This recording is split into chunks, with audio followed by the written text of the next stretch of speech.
First light of dawn begins to filter through the dense canopy of the boreal forest.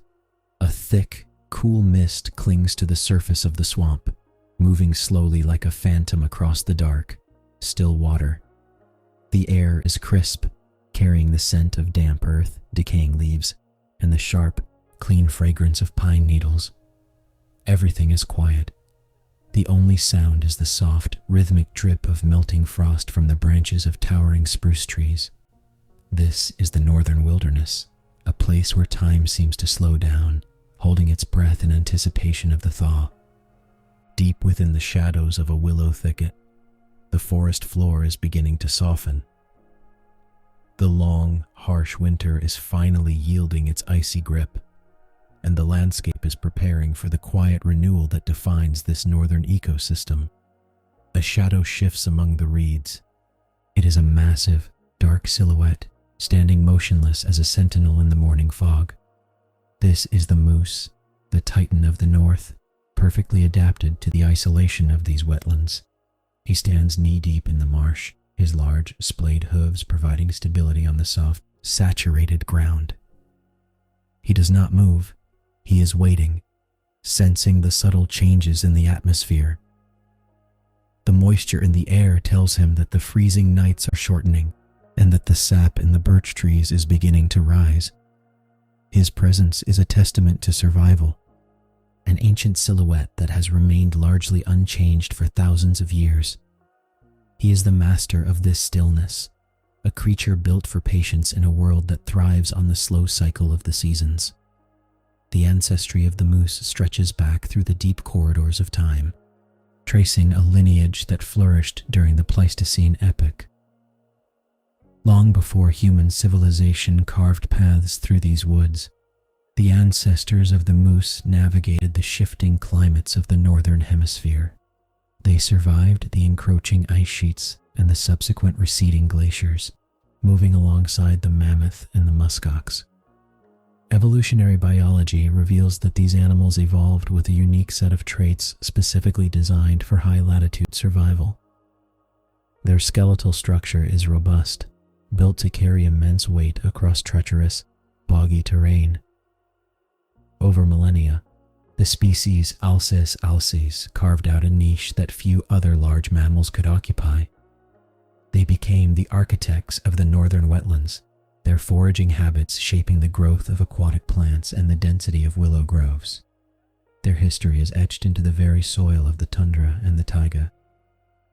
Beyond the genetic legacy, there is a physical mastery at play. The moose is a product of its environment, a biological marvel of the northern latitudes. Its massive frame is not merely for display, it is an engine of endurance.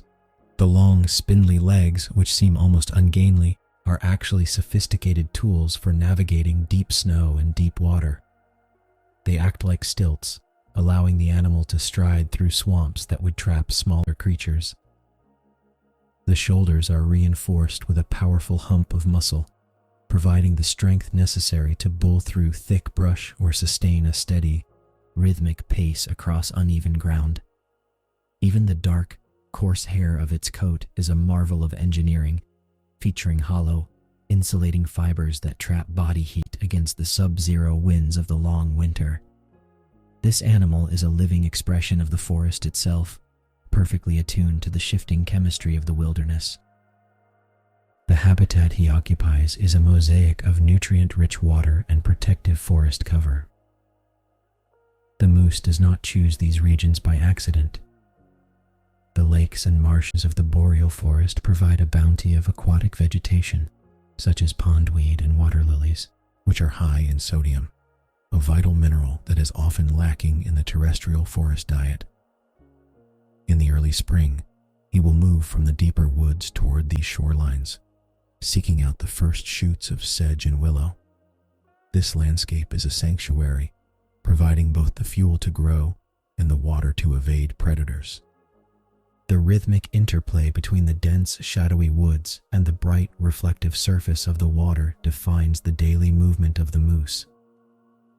He is a creature of the interface, always lingering where the land yields to the lake, watching the world through steady, dark eyes. As the morning light brightens, the forest begins to wake with a subtle, soft hum. A woodpecker taps rhythmically against a cedar trunk, and the distant call of a loon drifts across the water, haunting and melodic.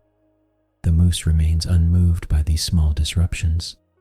He is focused on the horizon, feeling the shift in the breeze. The temperature is rising, and the scent of spring is becoming undeniable.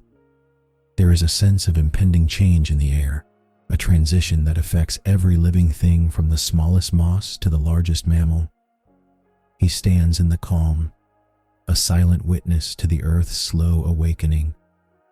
His pulse is steady, his breathing slow and rhythmic, matching the pace of the forest itself. There is no urgency here, only the quiet acceptance of the cycle. He knows that the warmth will return, the ice will vanish, and the meadows will once again be lush with the sustenance of life. The stillness of the marsh is absolute. The mist begins to lift, revealing the vibrant, deep green of the pines and the soft, silver gray of the birch bark. The moose shifts his weight, his large hooves sinking slightly into the mud before lifting with a soft, suction-like sound. He turns his head, his ears swiveling to catch the faint rustle of wind through the tops of the spruce trees. There is a profound sense of peace in his movements, a lack of wasted effort that speaks to his long life in these woods. He is a part of the landscape, woven into the fabric of the northern wilderness just as firmly as the stones and the streams. He stands in the dappled sunlight, a gentle giant watching over a world that is slowly stretching its limbs after a long, cold slumber. The forest continues its slow inhale, and in this moment, there is nothing but the quiet, rhythmic beauty of the natural world. He walks slowly toward the edge of the clearing, his body moving with a liquid grace that belies his size. Every step is deliberate, placed with care to avoid snapping the brittle, dormant twigs of the winter forest. The environment is changing rapidly now.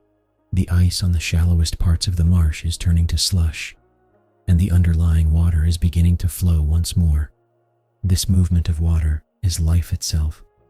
It brings nutrients into the soil and wakes the dormant seeds buried deep beneath the moss. The moose pauses to sample a tender branch of a nearby willow, his large, prehensile lip curling to strip the bark. This is his first forage of the new season, a taste of the growth to come. He chews slowly, his jaw moving with a steady, hypnotic rhythm that echoes through the quiet woods. The biological complexity of this creature is hidden beneath a calm, stoic exterior. His body is a reservoir of stored energy, accumulated during the brief, intense summer and conserved through the lean winter months. He is capable of digesting the tough, fibrous, woody material that other herbivores would find impossible to consume. His stomach acts as a fermentation chamber, breaking down the cellulose in branches and bark into the fuel he needs to survive. This efficiency is what allows him to endure the isolation of the northern forests. He is a survivor of the highest order, built for a climate that tests the limits of endurance. Yet, in this soft morning light, he is simply a being existing in the present, finding comfort in the simple act of feeding and the gentle warmth of the returning sun. As the day progresses, the light deepens, turning from pale blue to a warm, honeyed gold. The forest is settling into its spring rhythm. The birds are becoming more active, their calls filling the gaps in the silence. The moose finds a patch of dry moss under a cluster of young firs and settles down to rest. He folds his long legs beneath him, his massive body sinking into the soft earth. This is a moment of deep, profound peace. His eyes half close, not in sleep, but in a state of quiet vigilance, his ears still twitching to catch the smallest sound. He is perfectly content to remain here, nestled in the shadows, while the world turns around him, He is the guardian of the marsh, a silent sentinel whose presence brings a sense of order to the wild, untamed beauty of the boreal forest. The lessons of the past are etched into his behavior. He knows which trails are safe, which patches of ground will hold his weight, and which direction the wind will bring the scent of danger. These patterns have been passed down through generations, a silent map of survival that he follows instinctively. It is a life of rhythm and repetition, a beautiful, unhurried existence that prioritizes stability above all else. As the sun begins its slow descent toward the western ridge, the forest temperature dips once again, and the mist begins to curl off the water's surface, reclaiming the landscape for the night. The moose remains still, a dark silhouette against the deepening twilight. He is waiting for the next turn of the cycle, ready to greet the spring with the same quiet, steady resolve that has carried him through the winter. The transition between seasons is the most critical time for the inhabitants of the north. It is a period of adjustment, where the body must shift its metabolism from conservation to growth. The moose feels this change deep within his bones. The stiffness of the winter begins to leave his joints, and his movements become more fluid, more sure-footed. He is preparing for the months of abundance that lie ahead. But for now, he is content to exist in the transition. The forest around him is also shifting.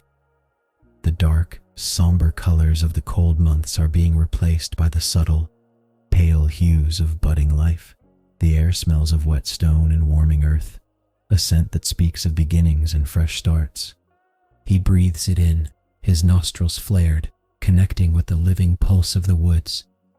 There is a profound humility in his silence. He does not seek to conquer or to change the forest. He simply exists within it, a part of the intricate, delicate balance that sustains this wild place. He is a reminder that there is beauty in patience and strength in quietude. As he rests, the forest breathes around him, a vast, living entity that is constantly evolving. The trees sway in the breeze, the water ripples against the shore, and the shadows lengthen, pulling the day into a soft, restful close. He is a participant in this great, ancient play, a steady presence in a world of constant, subtle motion. And as the stars begin to pierce the velvet sky, he remains in the heart of the woods, a giant among the shadows, waiting for the promise of the coming spring to fully bloom across the land. The forest is now a cathedral of stars, the reflection of the constellations shimmering on the surface of the quiet marsh.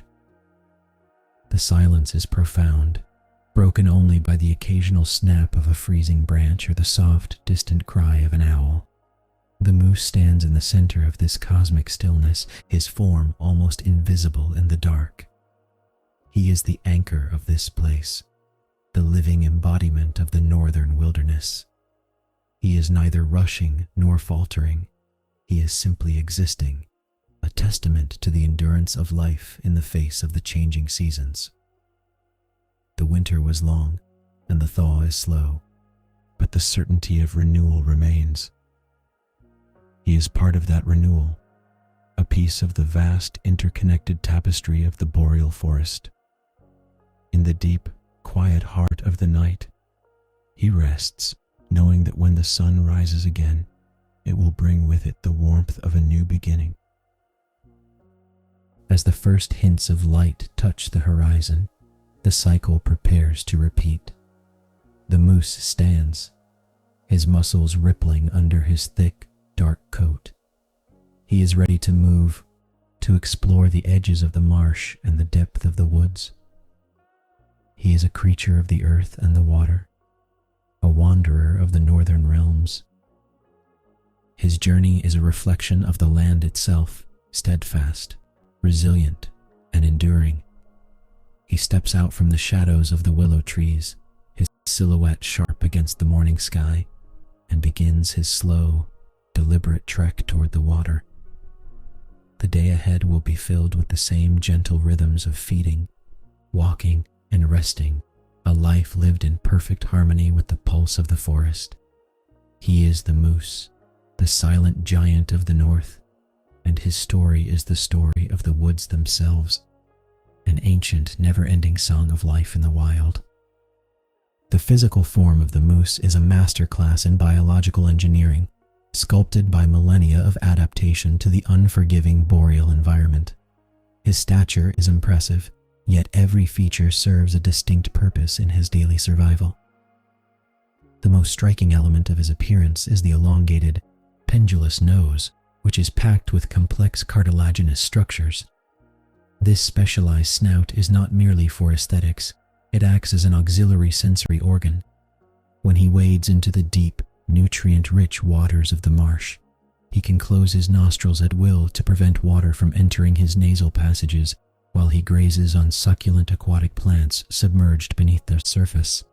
This anatomical flexibility allows him to harvest food that is inaccessible to other forest dwellers, turning the vast, watery landscape into a private, abundant pantry. High atop his broad, muscular head sit the ears, which act as high-fidelity radar systems. They are long and remarkably mobile, capable of rotating independently to capture sounds from different directions. In the dense, whispering foliage of the forest, silence is often a form of protection. These sensitive ears allow him to detect the snap of a twig or the subtle shift of the wind long before any potential threat comes near. They are almost constantly in motion, twitching and pivoting to map the acoustic landscape. Even when he is at rest, he remains connected to the forest through this quiet, continuous monitoring. The ears are the first to know when the morning breeze carries the scent of a storm or the distant, rhythmic sound of a predator, ensuring his long, slow life remains undisturbed and peaceful. Descending from his head, the neck and shoulders form a powerful, compact architecture. The neck is thick and muscular, supporting the immense weight of his head, and, during the later seasons, the heavy, spreading antlers. Beneath the skin at the base of his neck, a dense ridge of muscle creates a distinct, sloping hump. This structure is more than just a support system. It provides the leverage needed for pushing through thick, tangled underbrush during the winter or navigating difficult terrain. This concentrated strength allows him to maintain his energy levels with minimal effort. While his body is massive, his movements remain curiously fluid and quiet. He does not force his way through the forest, he flows through it. His strength a hidden asset that allows him to conserve his vitality throughout the changing months. Beneath the bulk of his body, his legs appear deceptively slender, yet they are the foundation of his existence. They are exceptionally long, providing the necessary ground clearance to traverse deep snowdrifts in winter or thick, muddy marshland in the summer. Each leg ends in a large, split hoof that functions like a natural snowshoe. When he steps onto soft, saturated soil, these hooves spread wide, distributing his immense weight and preventing him from sinking into the bog. This adaptation is vital, as the terrain of the boreal forest is often deceptive, shifting from frozen, hard-packed earth to deep, treacherous mire as the seasons turn. His stride is long and measured, a slow-motion walk that covers vast distances with a calm, deliberate rhythm that defines his presence in these quiet, northern reaches. His coat is a dense, multi-layered shield designed for survival. During the cold months, the hair thickens significantly, with each individual strand being hollow, a structural marvel that traps air to provide superior insulation against the sub-zero temperatures of the north. This fur is dark, ranging from deep brown to nearly black, helping him absorb the maximum amount of solar radiation during the short, weak sunlight of winter days. When he emerges from the water, the coat sheds moisture quickly, preventing the freezing air from sapping his core body temperature. It is a suit of armor against the elements, tactile and protective. During the summer, he sheds the thick undercoat, revealing a lighter, sleeker layer that allows him to stay cool as he moves through the dappled sunlight of the warming forest. showing the adaptability of his biology to the extreme shifts in weather. The crowning feature of his presence is the majestic set of antlers that define his silhouette. These structures are not static. They are part of a seasonal cycle of growth and renewal that reflects the health and maturity of the animal. They grow with incredible speed, fueled by the rich minerals he harvests from the vegetation around him. These broad, flat appendages, shaped like the palms of a hand, are used for communication and signaling his status within the forest hierarchy. Yet, there is a quiet elegance to them. They catch the morning dew and the soft, filtered light of the forest canopy, turning him into a living landmark. Even when he is simply standing still in a sunlit meadow, the presence of these antlers commands a sense of respect, marking him as the guardian of these northern woods, perfectly balanced between strength and peace. The balance he maintains with the environment is a delicate, ancient agreement. He does not overstay his welcome in any single patch of the forest, nor does he exhaust the local resources. He moves with a purpose that is guided by the season and the availability of food, rotating his territory in a way that allows the vegetation to regenerate behind him. This nomadic, gentle grazing is a fundamental part of the ecosystem's health. The forest relies on him just as much as he relies on the forest. He is the quiet gardener of the wilderness, his presence stimulating growth, and his movements creating trails that serve as pathways for other inhabitants of the woods. He is a part of a larger whole, a cog in a vast, slow-turning machine of nature that requires his steady, measured existence to function in perfect, silent harmony. As the sun climbs higher, the moose finds a cool, secluded spot near a small, cedar-lined stream. He settles down, his large, dark body blending into the shadows of the conifers. He is entirely at ease, his breathing slow and rhythmic. He is not worried about the passage of time or the tasks of the day. In this sanctuary, he is free to simply exist. The water flows over the smooth, rounded stones, creating a soft, bubbling melody that masks the sound of the wind in the branches. He watches the sunlight dancing on the water's surface, his eyes steady and calm. He is the embodiment of the quiet life, a creature who has learned that there is nothing more essential than the present moment. He closes his eyes, letting the stillness of the forest wash over him, safe in the knowledge that he is exactly where he needs to be. The quiet of the forest is never truly silent. It is filled with the subtle sounds of life, the rustle of leaves, the distant, sharp chirp of a bird, the creak of the old trees as they sway. He processes these sounds with a calm, unfailing precision. His internal map of the forest is updated with every subtle shift in the air. He knows that in a few hours, he will rise again to feed, but for now, the priority is rest. The energy he is saving now will serve him well when the autumn begins to cool the air and the winter returns. He is a master of conservation, an expert at maintaining his equilibrium in a world that is always in flux. The wisdom of his ancestors lives in his movements, guiding him through the simple, beautiful requirements of his existence. As the afternoon light begins to soften, the forest takes on a golden, ethereal glow. The moose stirs, shifting his heavy frame and stretching his long legs with a grace that is surprising for an animal of his size. He stands and slowly shakes his coat, dislodging a few stray needles and bits of moss. He is ready to continue his journey toward the evening feeding grounds.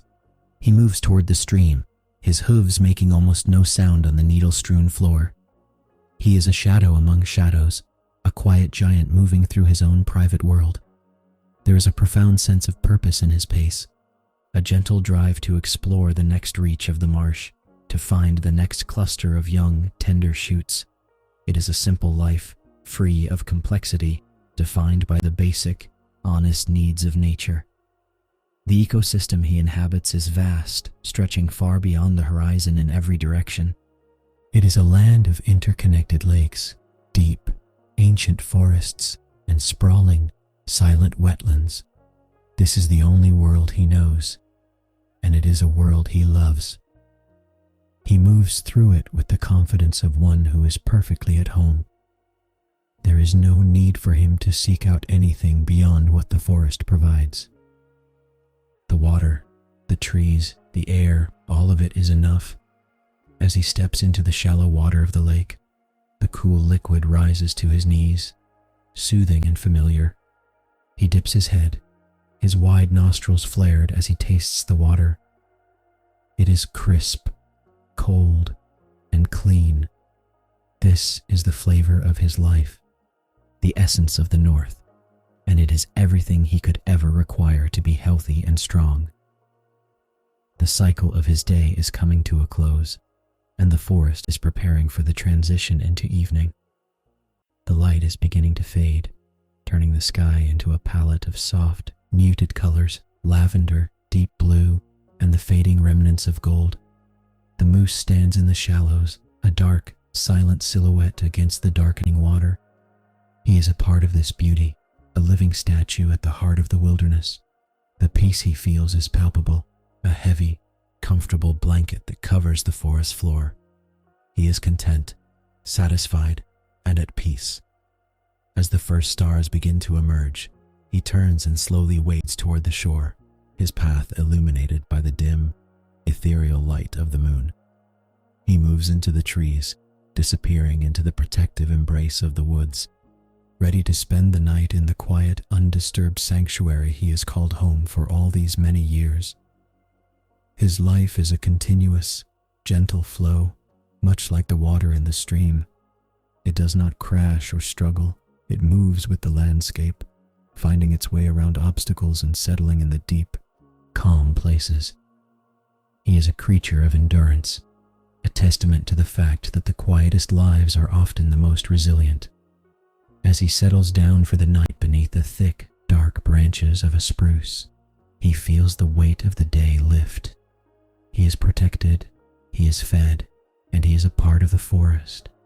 The cycle will begin again tomorrow, just as it always has, and he will be ready. In this quiet, sacred space, beneath the watching eyes of the ancient trees, the giant of the north finds his rest.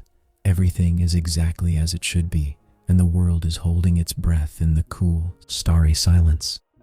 The auditory world of the moose is a landscape of high-fidelity frequencies, a complex tapestry of sounds that remain largely imperceptible to other creatures.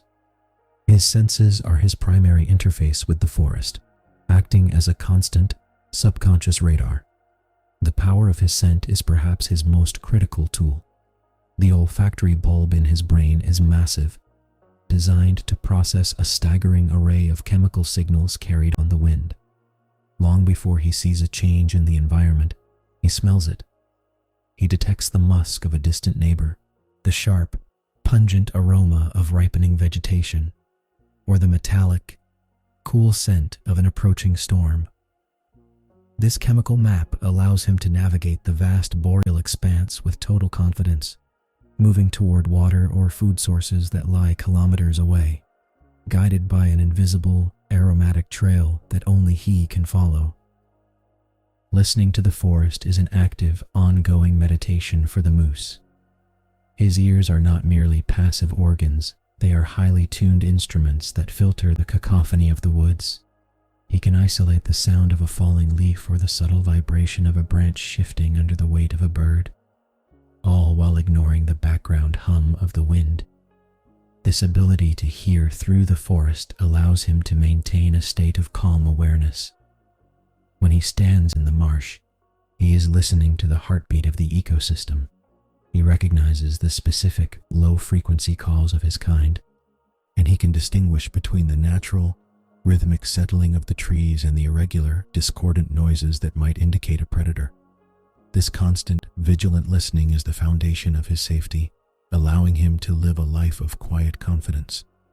His vision is perfectly adapted for the dim, ethereal light of the northern dawn and dusk.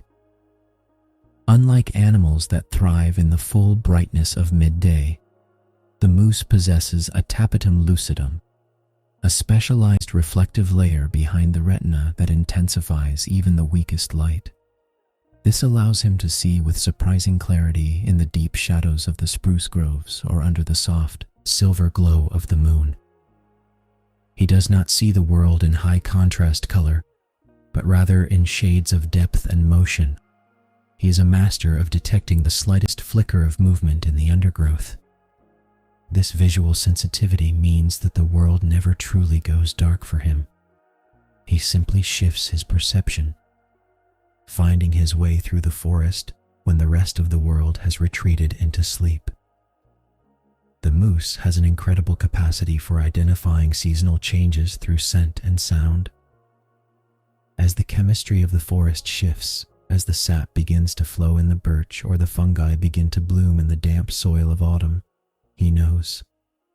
These aromatic changes act as a seasonal calendar, triggering internal shifts in his metabolism and his behavior. He tracks the arrival of summer by the scent of blooming wildflowers and the heat radiating off the stagnant marsh water. He recognizes the arrival of winter by the dry, sterile scent of frozen pine and the sound of brittle, crystalline snow settling on the ground. By reading these signs, he remains perpetually synchronized with the planet, ensuring he is always in the right place at the right time to thrive. Beyond just finding food, his senses allow him to read the weather with remarkable accuracy. He can perceive the drop in atmospheric pressure that precedes a heavy snowfall, or the subtle, humid shift in the breeze that signals a summer downpour. This foresight allows him to seek shelter long before the elements become harsh. He knows which groves of dense, overlapping cedar branches will offer the best protection from the wind, and which rocky outcrops will remain dry when the rain begins to fall. This is not intelligence in the human sense. It is a deep, biological wisdom, a legacy of survival that is hardwired into his very nature.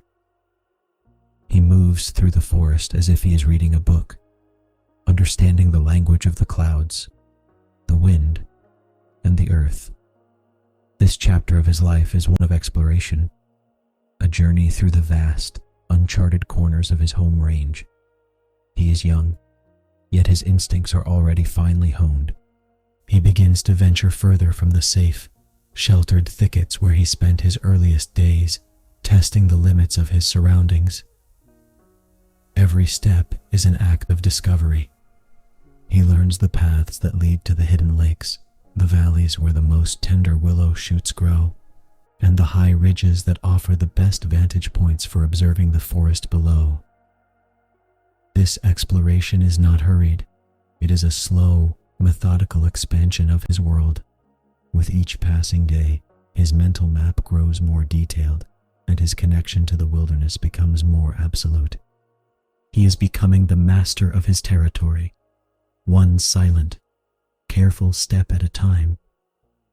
He stands now on a small rise overlooking a quiet, glassy lake.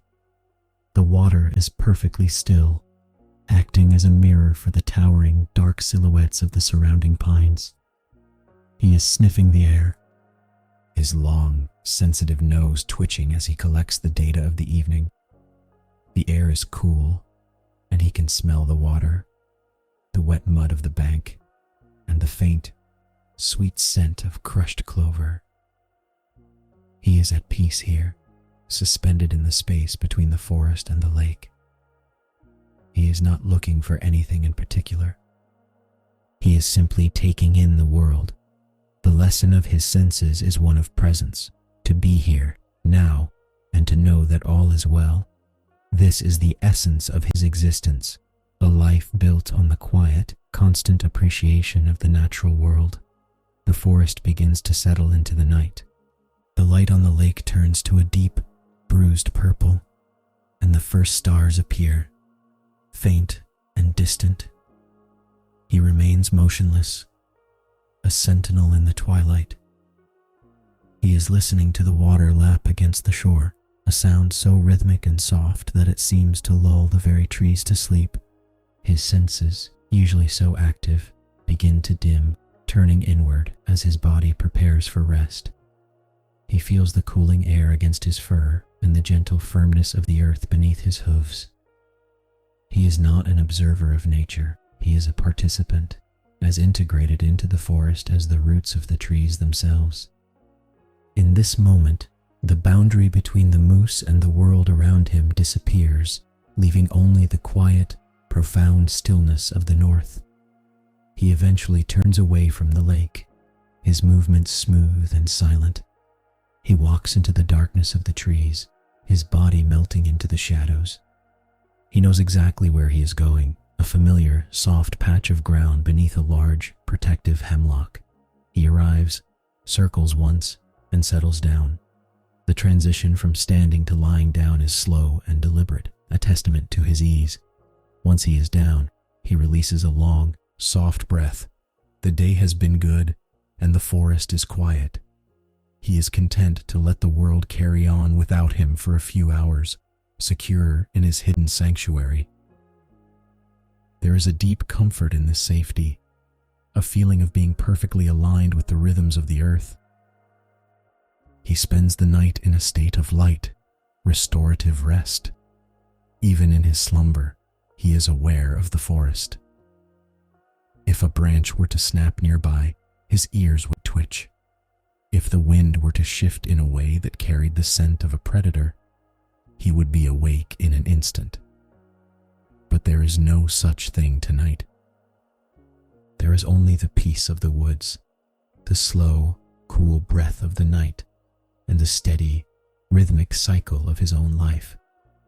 He is a creature of the wild, and he is exactly where he belongs. As the moon moves across the sky, casting long, silver shadows through the canopy, the moose continues his rest, waiting for the gentle return of the morning. When the first, pale light of dawn touches the forest floor, he wakes. He does not jump or start. He simply opens his eyes and rises to his feet, his muscles fluid and warm. The air is fresh and crisp, filled with the promise of a new day. He stretches his neck and shakes his coat, feeling the life return to his limbs. The forest is beginning to wake up. The birds are starting their morning songs, and the mist is beginning to rise from the surface of the lake. He is ready to begin again. He moves toward the clearing, his steps light and sure. The world is waiting, and he is prepared to meet it with the same quiet, steady, and observant presence that defines his life. The morning light reveals a forest that has changed subtly overnight. A few more leaves have fallen, a new patch of moss has grown, or the water in the stream has risen slightly. He notices it all. His senses are the lens through which he views the world, and that lens is focused and clear.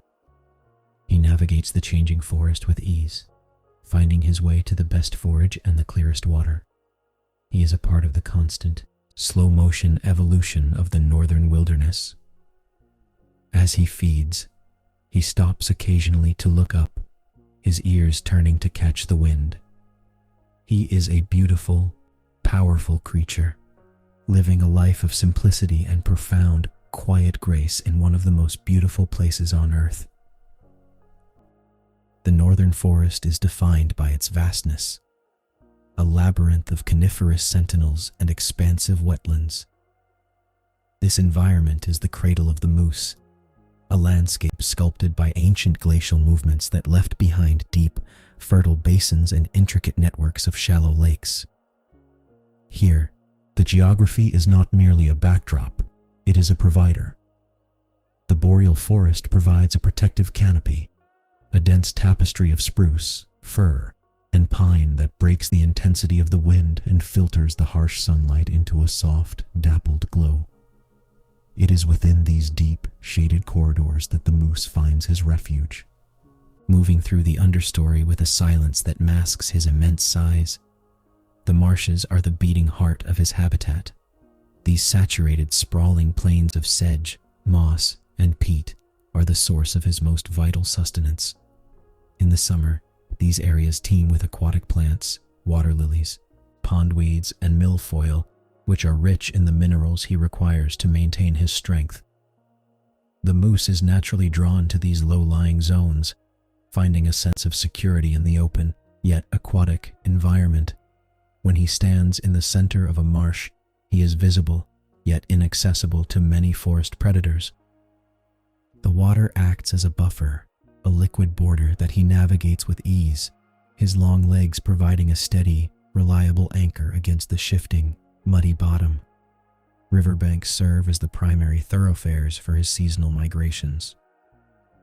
The winding, serpentine paths of northern rivers dictate the flow of life through the woods. The moose follows these riparian corridors, moving from the frozen, sheltered interior of the forest toward the more open, thawing edges of the riverbanks as the season warms. These banks are often lined with thickets of willow and birch, the bark and shoots of which are staples of his diet. The river itself offers a continuous supply of fresh water and a cool, refreshing space to bathe, helping him manage his body temperature during the rising heat of the midsummer sun. He is a creature of the edge, forever walking the line between the safety of the trees and the abundance of the water. Traveling through these seasons requires an intimate knowledge of the land's rhythm. The moose does not merely walk, he follows the pulse of the environment. In the transition from late winter to early spring, his movements are deliberate and slow, focused on the southern-facing slopes where the snow melts first and the earliest green shoots emerge. As summer peaks, he retreats to the deeper, cooler shadows of the forest to escape the heat and the insects, frequenting the highland lakes where the water is deeper and cooler. This rhythmic shift is dictated by the availability of food and the necessity of comfort. His life is a continuous, circular journey that mirrors the rotation of the earth around the sun, an ancient migration that keeps him in perpetual balance with the land. Choosing a resting place is an exercise in quiet strategy. The moose is a selective creature, preferring sites that offer a blend of concealment and awareness. He often chooses a patch of high ground, perhaps a gentle rise overlooking a clearing or the edge of a dense thicket. From here, he can monitor the approach of any movement while remaining hidden in the dark, cool shade of the conifers. These resting spots are often smoothed by his own usage, a small, personalized patch of earth where he can retreat for hours of quiet digestion. The choice of location is not arbitrary. It is the result of years of experience, a deep, intuitive understanding of which spots provide the most serenity and the greatest sense of safety. As the season progresses toward the birth of the next generation, his movements become even more focused on quietude. The forest itself seems to hold a sense of expectation, a collective stillness as life prepares to renew itself. The moose senses this shift in the atmosphere. The air is warmer, the insects are more active, and the vegetation is thick and lush. He moves with a heightened awareness, his ears always tuned to the sounds of the woods. He is preparing for the quiet changes that will soon reshape the forest. He continues his routine, grazing and resting with a steady, peaceful focus, fully immersed in the slow, inevitable unfolding of the spring. The cycle is beginning to turn toward growth, and he remains the steady, watchful guardian of this quiet, northern world. He spends the late afternoon near the edge of a large, shallow pond. The water is perfectly still, reflecting the soft, pastel hues of the late-day sky. He wades in, his hooves sinking into the soft sediment, and begins to graze on the succulent greens below the surface. He is in his element, a giant reflected in the liquid mirror of the wilderness. The silence of the marsh is interrupted only by the occasional splash of a fish or the far-off call of a waterfowl. He is entirely at peace, his large, dark eyes fixed on the ripples of the water. There is a sense of timelessness here, a feeling that this scene has played out for thousands of years and will continue for thousands more. He is part of that ancient, enduring tradition. The forest around him is lush and vibrant. The birch trees are shedding their catkins, and the willow leaves are unfurling into a bright, tender green. He moves through this landscape with a delicate grace, his large antlers carefully navigating the branches above his head. He is a part of the forest's anatomy, a moving piece of the landscape that maintains the health of the very trees he eats. By clearing the brush and moving through the thickets, he opens pathways for new light to reach the forest floor. He is a steward of the woods, his existence an essential, quiet contribution to the cycle of growth and decay. He moves on, leaving behind a trail that will be used by the other inhabitants of the forest, a quiet testament to his passage. As the evening settles, the temperature drops, and the familiar, crisp scent of the boreal night returns. He leaves the water and moves back toward the tree line, his dark, massive form disappearing into the deepening shadows. He is heading toward a sheltered glade where the pines grow thick and tall. He finds his spot and settles down, his breathing slowing to match the rhythm of the wind in the branches. The forest is settling into a deep, restful sleep, and he is a part of that stillness. There is no anxiety, no rush, and no distraction. There is only the comfort of the earth, the protection of the trees, and the slow, steady beat of his own heart, a quiet pulse in the center of the vast, sleeping northern woods. He will spend the night here, resting in the cool, mossy darkness. He is a master of this quiet life, a creature who has found the secret to true contentment, to be present, to be aware, and to be perfectly in tune with the world. As the stars emerge above the canopy, he closes his eyes. He is the moose, the silent giant, a being who understands the ancient language of the mountains and the plains.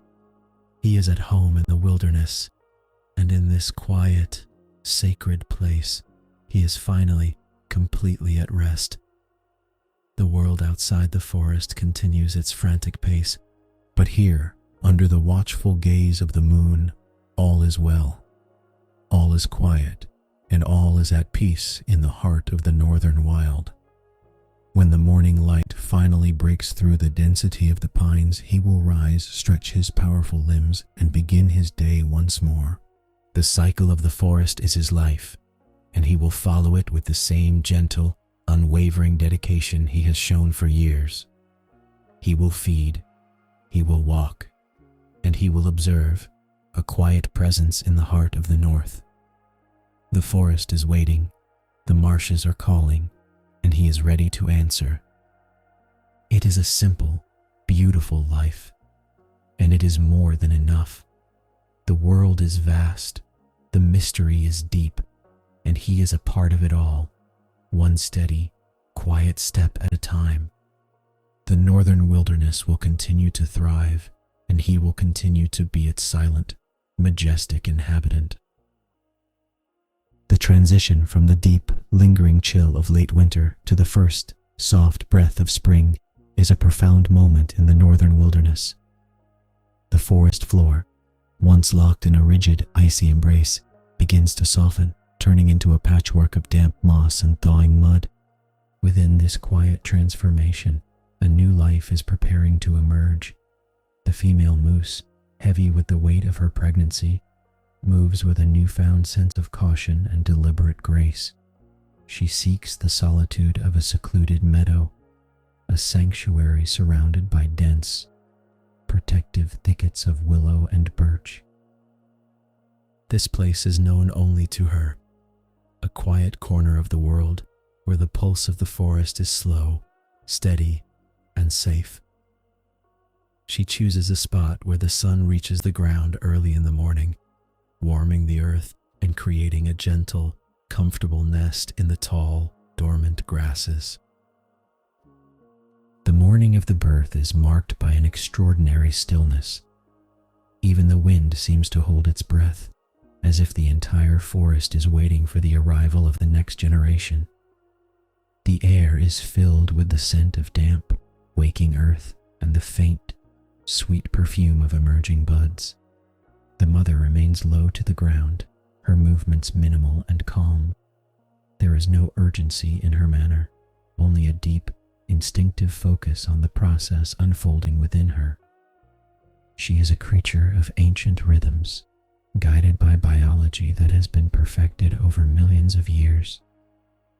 As the light filters through the trees in golden, slanted rays, the transition begins. The forest is a supportive, silent witness, providing the quiet space necessary for this most fundamental of natural events. The birth is a quiet, natural passage, occurring with a fluid simplicity that defines life in the wild. The calf arrives into the soft spring air, a small, wet, and fragile being. For a few moments, there is nothing but the sound of the mother's rhythmic breathing and the soft, urgent nudges she gives to her offspring. She cleans the calf with long, gentle licks, stimulating its circulation and drying its coat. This interaction is the first bond, a physical connection that anchors the young one to the mother and to the forest itself. The calf is unsteady, its long legs sprawling on the mossy ground, but its eyes are clear, already scanning the soft, dappled light of the glade. It is a moment of pure, unadorned life, protected by the tall grass and the surrounding trees. The first attempts to stand are a lesson in patience and persistence. The calf gathers its strength, trembling slightly as it tries to hoist its weight onto its thin, delicate limbs. It slips and lowers itself back to the moss, only to try again moments later. The mother stands close by, her presence a steadying force. She does not push or prod, she waits, her ears swiveling to catch the sounds of the surrounding woods, her body a shield against the rest of the world. Finally, with a sudden surge of effort, the calf finds its balance. It stands for a heartbeat, its legs shaking, before taking its first, wobbly step toward the mother's warmth.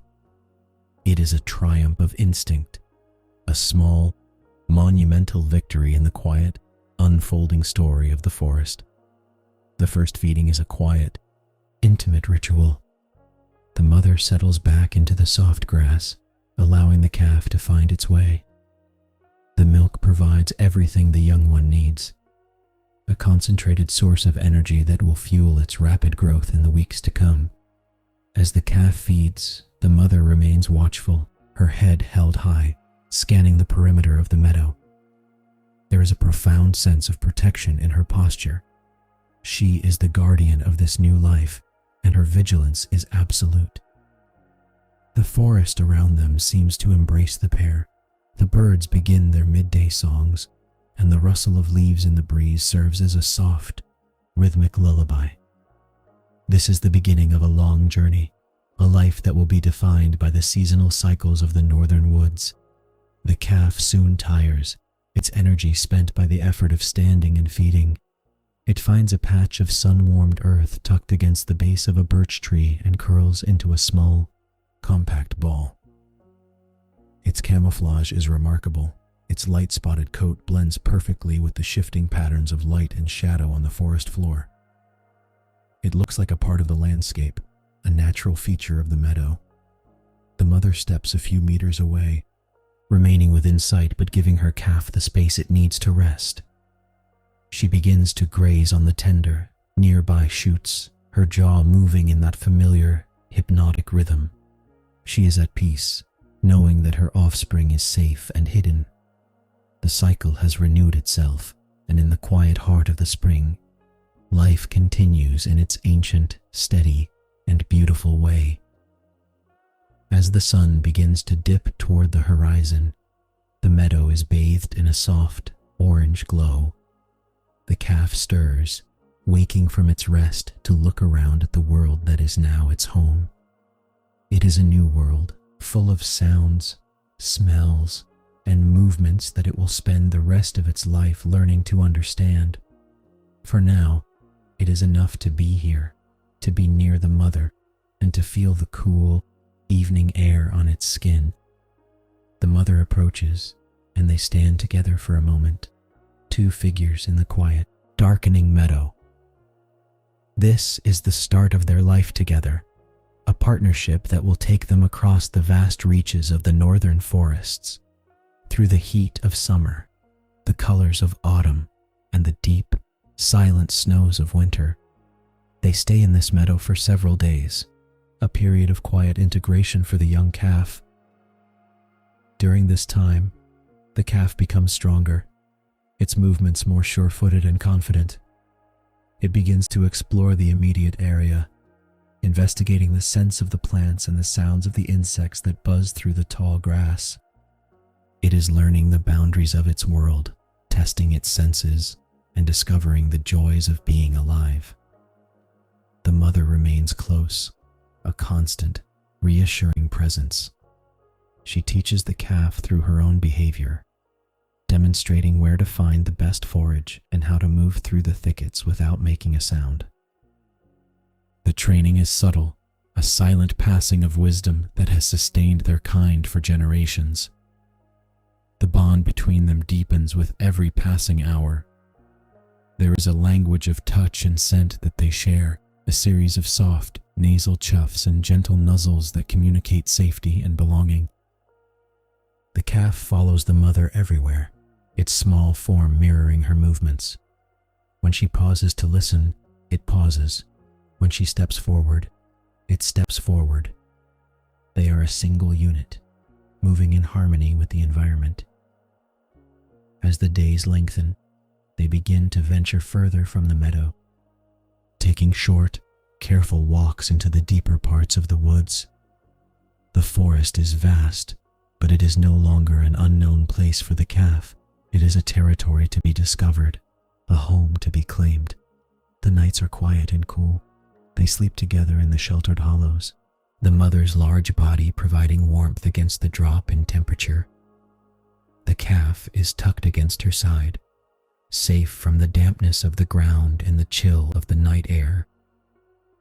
In the dark, the forest is alive with the sounds of nocturnal life, but the calf is not afraid.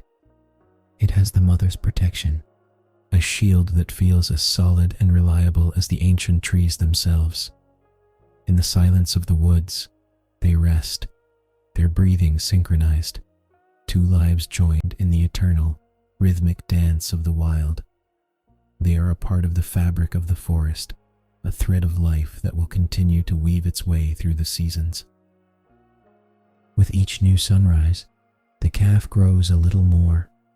It is becoming a part of the northern landscape, its coat darkening, its legs lengthening, and its instincts sharpening. It is a resilient, beautiful creature, perfectly adapted to the world into which it was born. The mother watches her offspring with a calm, steady gaze, her role as protector and guide fulfilled with every passing day. They are the symbols of the spring, the living evidence of the cycle's power to renew itself.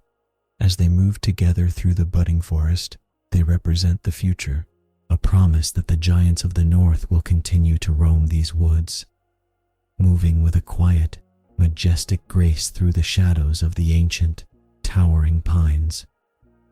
The spring transition concludes with the arrival of the full, vibrant warmth of the season. The meadow where they first met the world is now a lush, green carpet, filled with the promise of growth and abundance. The calf is no longer a fragile newborn. It is an active, curious member of the forest community, ready to take on the challenges and joys of the summer ahead. They stand in the meadow as the morning mist begins to clear, the sun warming their coats and the breeze carrying the scent of 1,000 blooms. It is a moment of pure, uncomplicated beauty, a testament to the endurance of life. They turn and move into the trees, beginning their journey into the deep heart of the wilderness, where the long, bright days of summer await. The arrival of summer transforms the boreal forest into a cathedral of vibrant life. For the young moose calf, this is a season of accelerated learning and constant discovery. With his mother as his guide, He begins to expand his world, moving beyond the safety of the initial meadow and into the deeper, more complex architecture of the woods. He is no longer the tentative, wobbly newborn. His legs are sturdier, and his coordination has improved, allowing him to navigate the uneven forest floor with increasing confidence. Every day is a lesson in how to move, how to listen, and how to find the sustenance that the summer landscape provides in such abundance. Following his mother is a rhythmic, constant exercise. He stays close to her flank, his ears tracking the subtle movements of her head and body. When she pauses to sample the tender leaves of a birch sapling, he investigates the plants around him, learning which ones are palatable and which ones to avoid. He watches her intently, mimicking her stance and her deliberate, careful manner of chewing. This is the foundation of his survival. He learns the rhythm of the forest, the times of day when it is best to be active and the quiet hours when it is best to rest in the cool, deep shade. The mother is a silent mentor, and the calf is an eager, observant pupil. Water plays a central role in their summer journeys. The northern forest is dotted with countless ponds and lakes, and for a young moose, these are not just sources of food, but also classrooms for physical development. He watches his mother wade into the shallow, murky water of a marshy pond, her head dipping below the surface to rip up stalks of nutrient-rich aquatic vegetation. Soon, he mimics her, plunging his own muzzle into the water, feeling the cool, refreshing wetness on his face. He learns how to navigate the soft, muddy bottom, developing the balance and strength required to move through the water as gracefully as he does on land.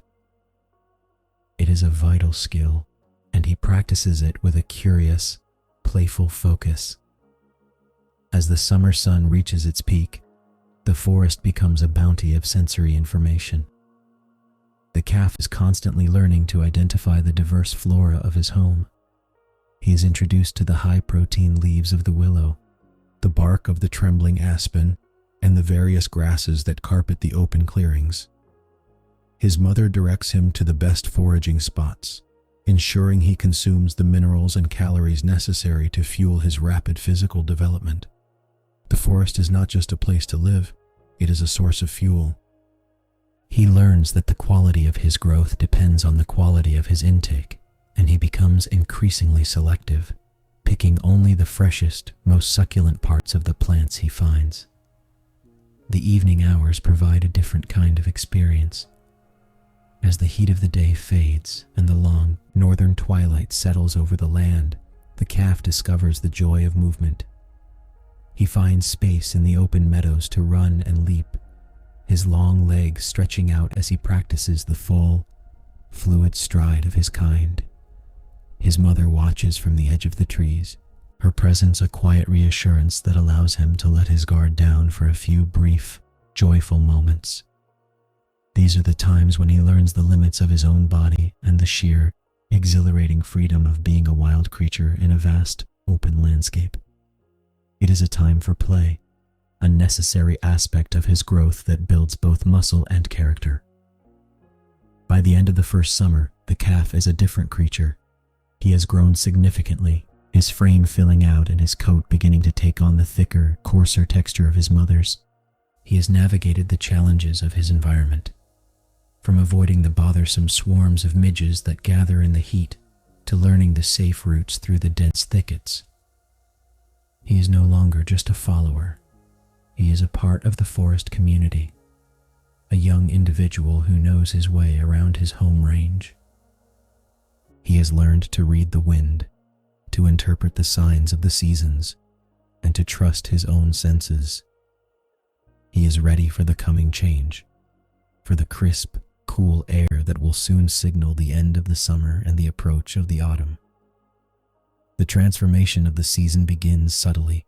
The long, bright days of summer start to shorten, and the quality of the light shifts from the brilliant gold of July to the softer, more subdued tones of late August. The calf notices this, his internal rhythm adjusting to the changing length of the days. The forest begins to lose some of its lush, saturated green, and the first hints of amber and rust appear on the leaves of the birch and maple trees. The air, once heavy with the heat of summer, now carries a sharp, refreshing edge.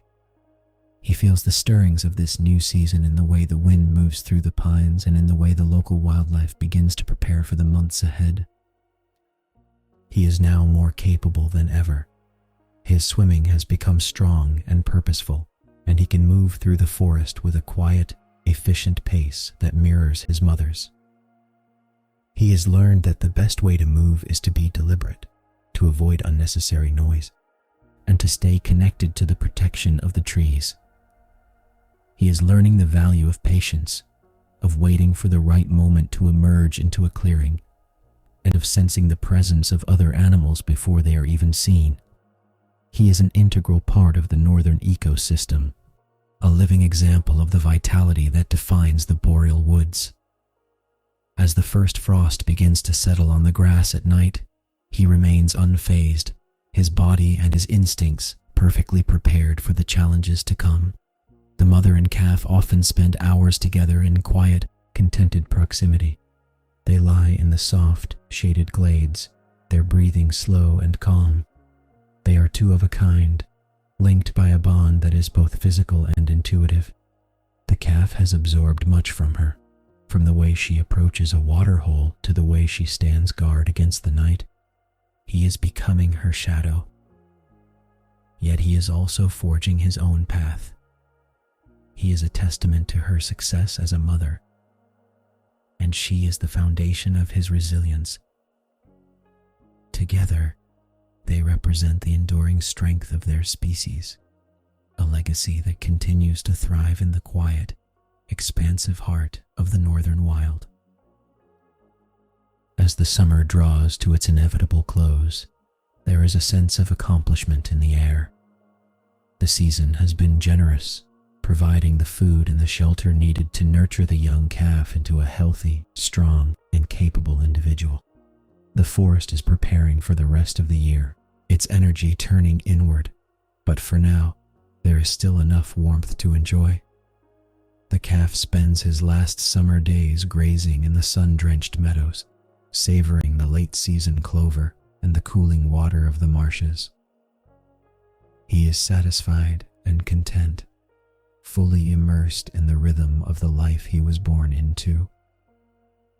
He is ready for whatever the future holds, secure in the knowledge that he has what it takes to survive and to grow. The cycle of life in the north is one of constant change, but it is also one of predictable beauty. The calf has lived through his first summer, experiencing the warmth, the abundance, and the joy of the woods. He has grown, he has learned, and he has found his place in the world. As the autumn begins to make its presence felt, he walks forward with his mother, his head held high and his senses alert.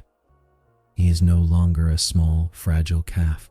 He is a growing moose, a young adventurer who is ready to face the turning of the leaves and the cooling of the earth.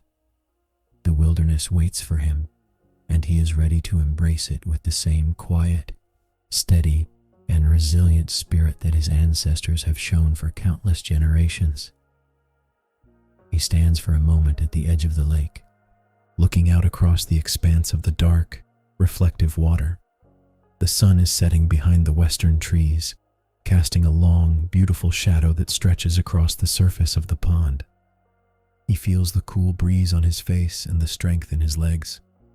He is a part of this land, a son of the forest and a traveler of the marshes. He turns back to his mother, who is moving slowly into the trees, and follows her into the darkening woods. The summer has ended, and the next chapter of his life is about to begin. He is ready, he is strong, and he is home. Beneath the canopy of the ancient, towering trees, the forest keeps its quiet watch, and life goes on, steady and sure, in the heart of the northern wild. The language of the moose is not one of loud cries or complex displays, but rather one of subtle, profound silence. It is a communication style built on the nuances of body language, scent, and low-frequency vocalizations that barely disturb the stillness of the boreal forest. For the growing moose, learning this quiet dialect is essential for his integration into the wider world of his kind. He begins to understand that a flick of an ear, a slight shift in posture, or the way he holds his head can convey more than any sound could. This is the social glue of a solitary species, a way to maintain the delicate balance of their existence while ensuring they remain unnoticed by those who might wish to do them harm. Their vocalizations are soft, breathy sounds, often described as a low grunt or a muffled, nasal bellows. These sounds carry a weight and resonance that travel through the thick, coniferous canopy, alerting others to their presence without alerting the entire forest. When his mother calls to him, it is a sound barely louder than the wind rustling through the pines. He responds with a similar, short note, a signal that he is near and that all is well. This quiet dialogue is a cornerstone of their bond, a persistent, invisible thread that keeps them connected even when they are separated by the dense, intervening trees. It is a beautiful, understated way of maintaining intimacy in the vastness of the wilderness. Body language is the most constant form of communication. When the young moose encounters others, he observes the precise angle of their shoulders and the stillness of their gaze. A lowered head might signal a need for space, while an upward and alert tilt of the head indicates a cautious, curious engagement. He watches his mother use these cues to navigate encounters with other moose in the foraging grounds. There is never any unnecessary drama. If one individual prefers a different part of the marsh, they simply move away, their body language communicating their intent long before the physical distance is created. He learns that conflict is to be avoided, and that peace is the default state of their daily lives. Scent serves as an ancient, chemical language, a way to leave messages across the landscape that persist long after the sender has moved on. The moose uses scent markers on trees and brush, a behavior that allows him to speak to others across time. He learns to identify these olfactory signposts, the subtle change in the aroma of a birch trunk or the residual musk on a patch of moss. Each scent tells a story of who has passed by, how long ago they were there, and whether they were moving in a hurry or browsing in peace. For the young moose, the forest is a constantly updated map of social encounters, a hidden aromatic layer of reality that he is just beginning to map. Silence is their primary defense, and it is a skill the young moose practices with growing mastery. He learns that the quietest movement is the safest movement. When he walks through the forest, he places his hooves with a precise, deliberate grace, avoiding the snapping of dead wood and the rustling of dry leaves. This silence is not just about avoiding predators. It is a way of being that honors the tranquility of the forest. He begins to understand that by being silent, he becomes a part of the landscape rather than an intruder within it. He learns to freeze the moment he hears an irregular sound, his silence becoming his cloak, rendering him invisible to the world. As the summer fades and the air grows crisp, the forest begins to change its tune, signaling the slow approach of autumn. The young moose senses this shift in the atmosphere. The insects that once buzzed incessantly in the heat of the day have vanished, and the birds are beginning their long journeys to the south. The forest is settling into a new, deeper quiet. He notices that his mother's behavior is changing too. She is more focused, her movements more deliberate as she builds her strength for the coming cold. The transition is subtle, a gradual tightening of the forest's focus, and he feels it deep in his bones, an ancient, instinctual pull toward the coming season. The approach of autumn is marked by a unique, charged atmosphere. The early mornings are heavy with frost, and the rising sun illuminates the forest in a brilliant, golden light that seems to sharpen every detail of the landscape. The young moose stands in a clearing, the damp mist clinging to his coat. and listens to the changing sounds of the world. The woods seem to be preparing for something new. He learns that with the cooling air comes a change in the social pulse of his kind. He notices the distant, deep calls of bull moose echoing from the valleys, a sound that is both haunting and powerful. It is a sign that the season of growth is shifting toward a season of connection and renewal. He moves through the trees with a newfound, silent focus. He is no longer just observing, he is anticipating. He knows that the forest is a place of endless, beautiful change, and he is ready to navigate the turn of the leaves. The silence he has practiced all summer now serves him well. He can navigate the thickening woods with ease, his presence a ghost-like shadow that glides through the trees. He is finding his rhythm in the forest, a steady, calm, and quiet pulse that matches the turning of the seasons. He is not afraid of the coming cold. He is merely preparing for it, his body and his mind aligned with the timeless, inevitable cycle of the northern world. His mother is often near, her presence a constant, reassuring anchor. They share the silence of the afternoons, resting in the dappled shade as the world prepares for the shift. He watches her, learning how to be a creature of the north, how to conserve his energy, how to be selective in his browsing, and how to find peace in the act of waiting.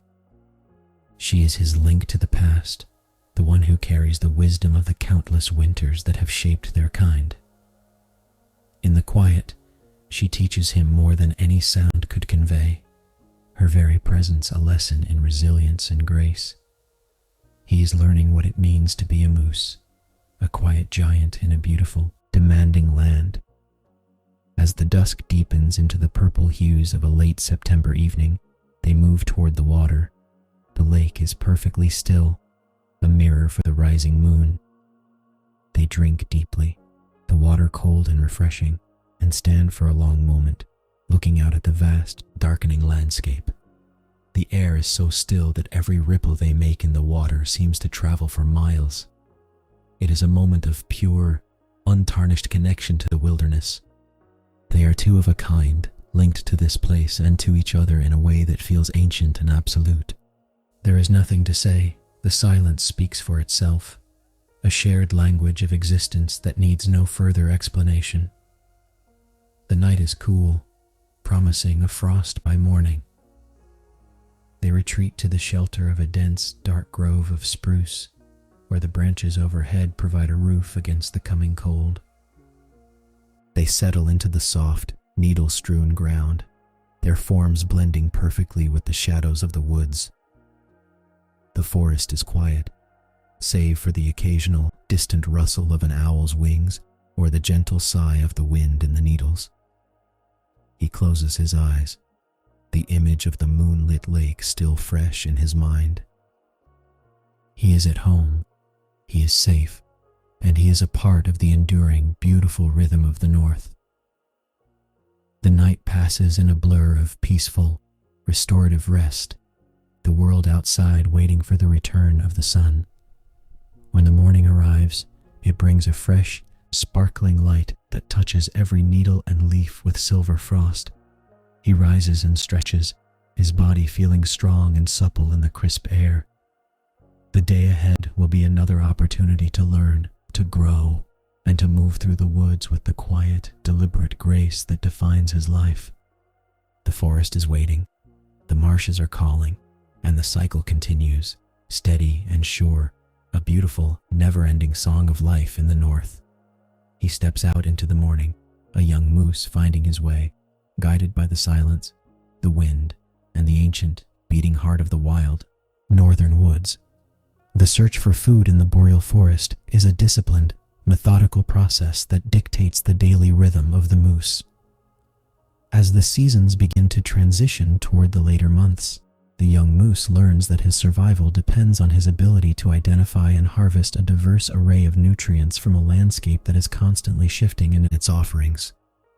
He begins his day in the cool, gray light of dawn, moving toward the groves of willow. These shrubs are essential, Their bark and tender shoots are packed with the energy he needs to maintain his growth. He uses his long, flexible upper lip to delicately strip the bark, his movements careful and practiced. He does not rush. He treats every mouthful as an opportunity to fuel his body for the coming winter. Beyond the willow, the birch trees offer a different kind of sustenance. He favors the younger, more pliable saplings, reaching high with his neck to pull down the leafy branches. The leaves are rich in minerals, and he grazes on them with a steady, systematic focus. He learns to identify which trees are the most productive, moving from one birch stand to another with a sense of purpose. This foraging is not random. It is guided by an innate knowledge of where the most nutrients are concentrated.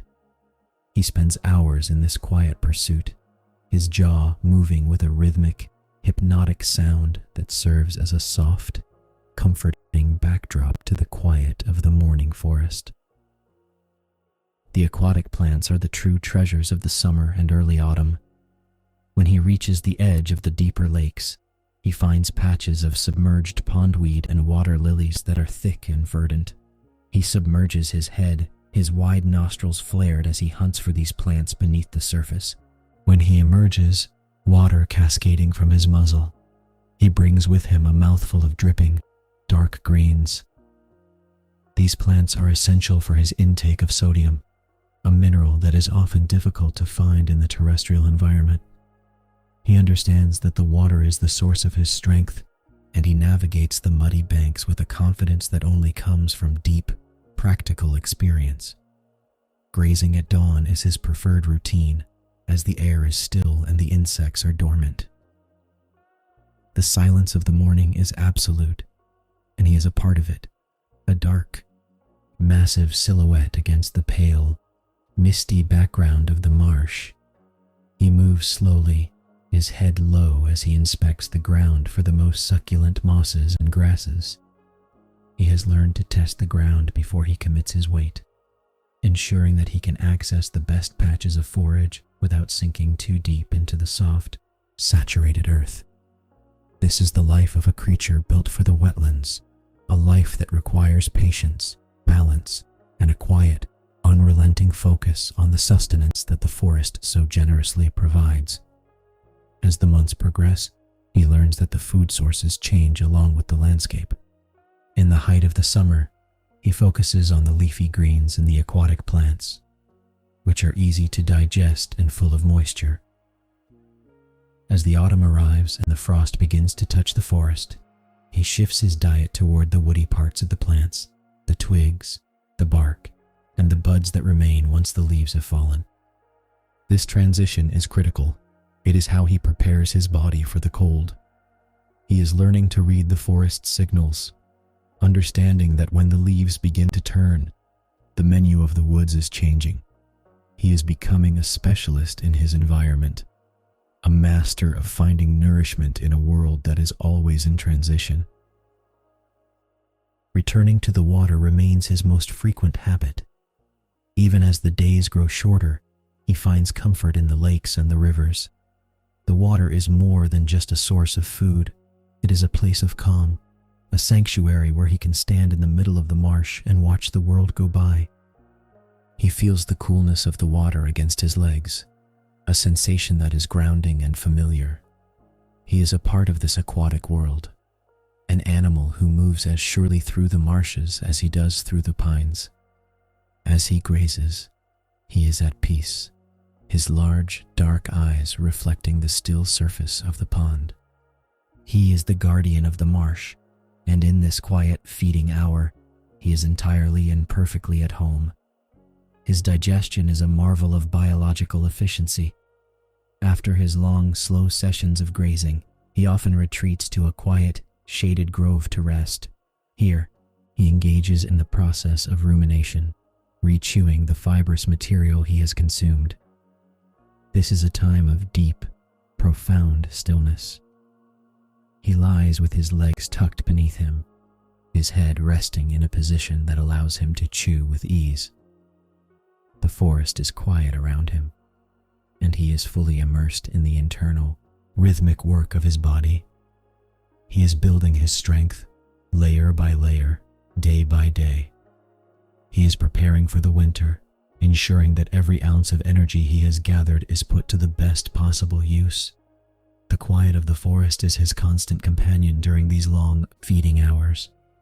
There is no urgency in his search. He takes his time, browsing a patch of willow here, a cluster of aquatic grasses there. He is never in a hurry to reach the next location. He understands that the forest is vast and that there is more than enough for him. This lack of competition, this sense of abundance, allows him to live a life of great peace. He is not fighting for his next meal.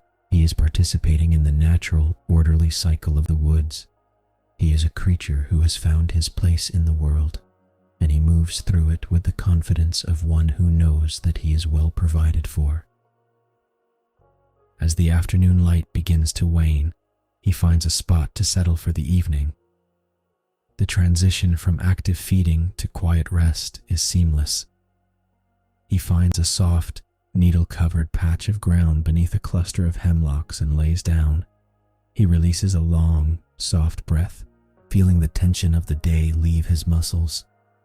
The woods are settling into their evening routine. The birds are finding their perches. The wind is dying down, and the shadows are deepening into a soft, velvet black. He is ready to rest, content in the knowledge that he has eaten well and that he is safe. He spends the night in a state of quiet, vigilant rest. His ears continue to pivot.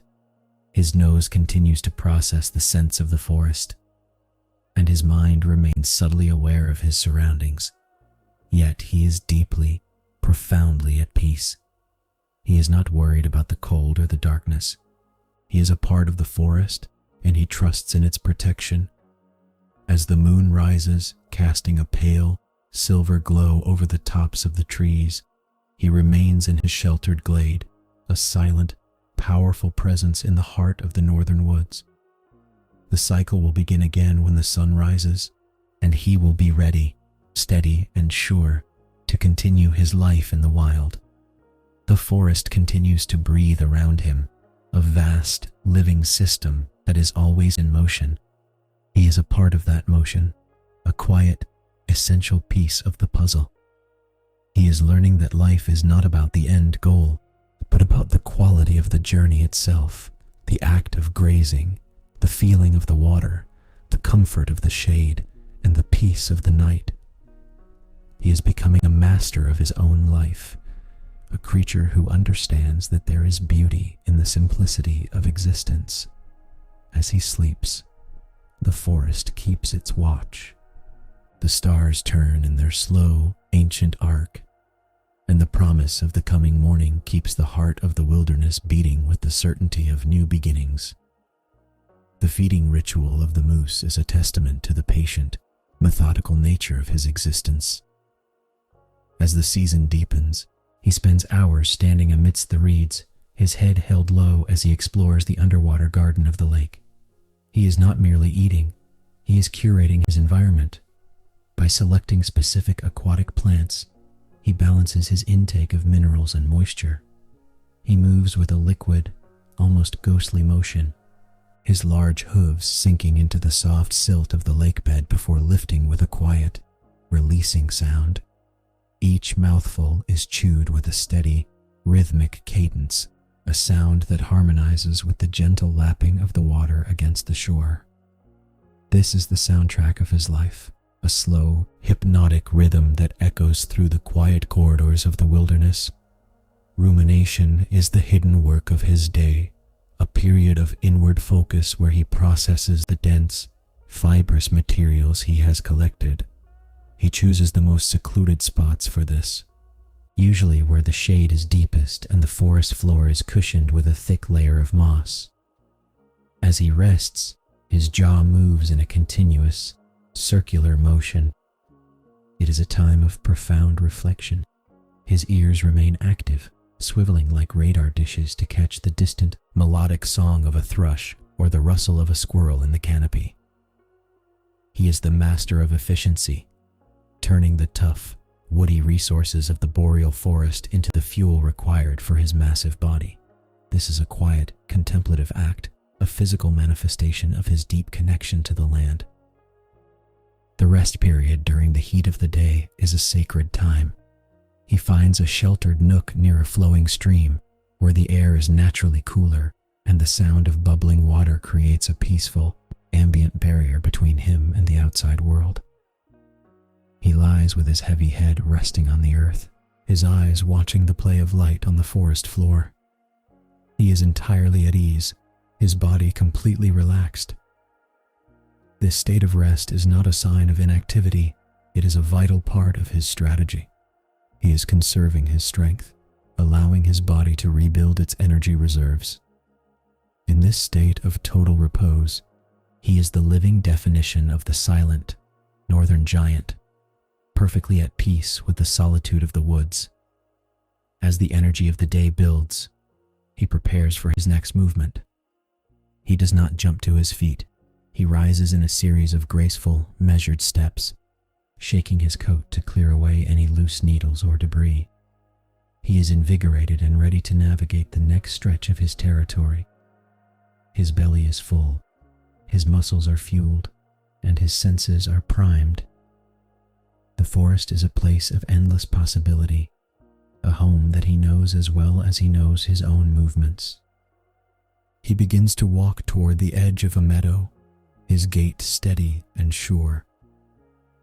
There is a sense of purpose in his movement, a quiet drive to explore the shifting shadows as the sun begins its long descent toward the western ridges.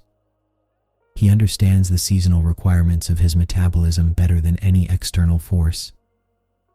He knows that the plants he feeds on today are preparing him for the challenges of tomorrow. He targets the most nutrient-dense patches of willow and the highest quality stems of sedge, acting as a natural regulator of the forest's growth. His foraging habits prevent any single species from dominating the landscape, ensuring a healthy, diverse ecosystem for all who dwell there. He is a humble gardener of the north, his presence an essential component of the forest's ongoing vitality. There is a quiet, noble quality to his work, a sense of responsibility he carries without ever knowing it, simply by existing and being himself. The first signals of the coming autumn begin to permeate the atmosphere. A sharper, cooler breeze cuts through the humidity of the afternoon, and the light takes on a golden, crystalline quality. He senses this shift in his pulse. The forest is preparing for its final act of the year, the vibrant, colorful transition of autumn. He continues his grazing, but with a new sense of urgency. The time of abundance is still here, but he knows it is fleeting. He is building his reserves, layer by layer, preparing for the long, quiet months when the earth will be locked in the grip of the winter. He is a creature of foresight, guided by instincts that have been honed over 1,000 generations. He moves toward the water for one final feeding before the sunset. The pond is a scene of perfect, mirror-like stillness. He stands in the center, his reflection staring back at him from the dark water.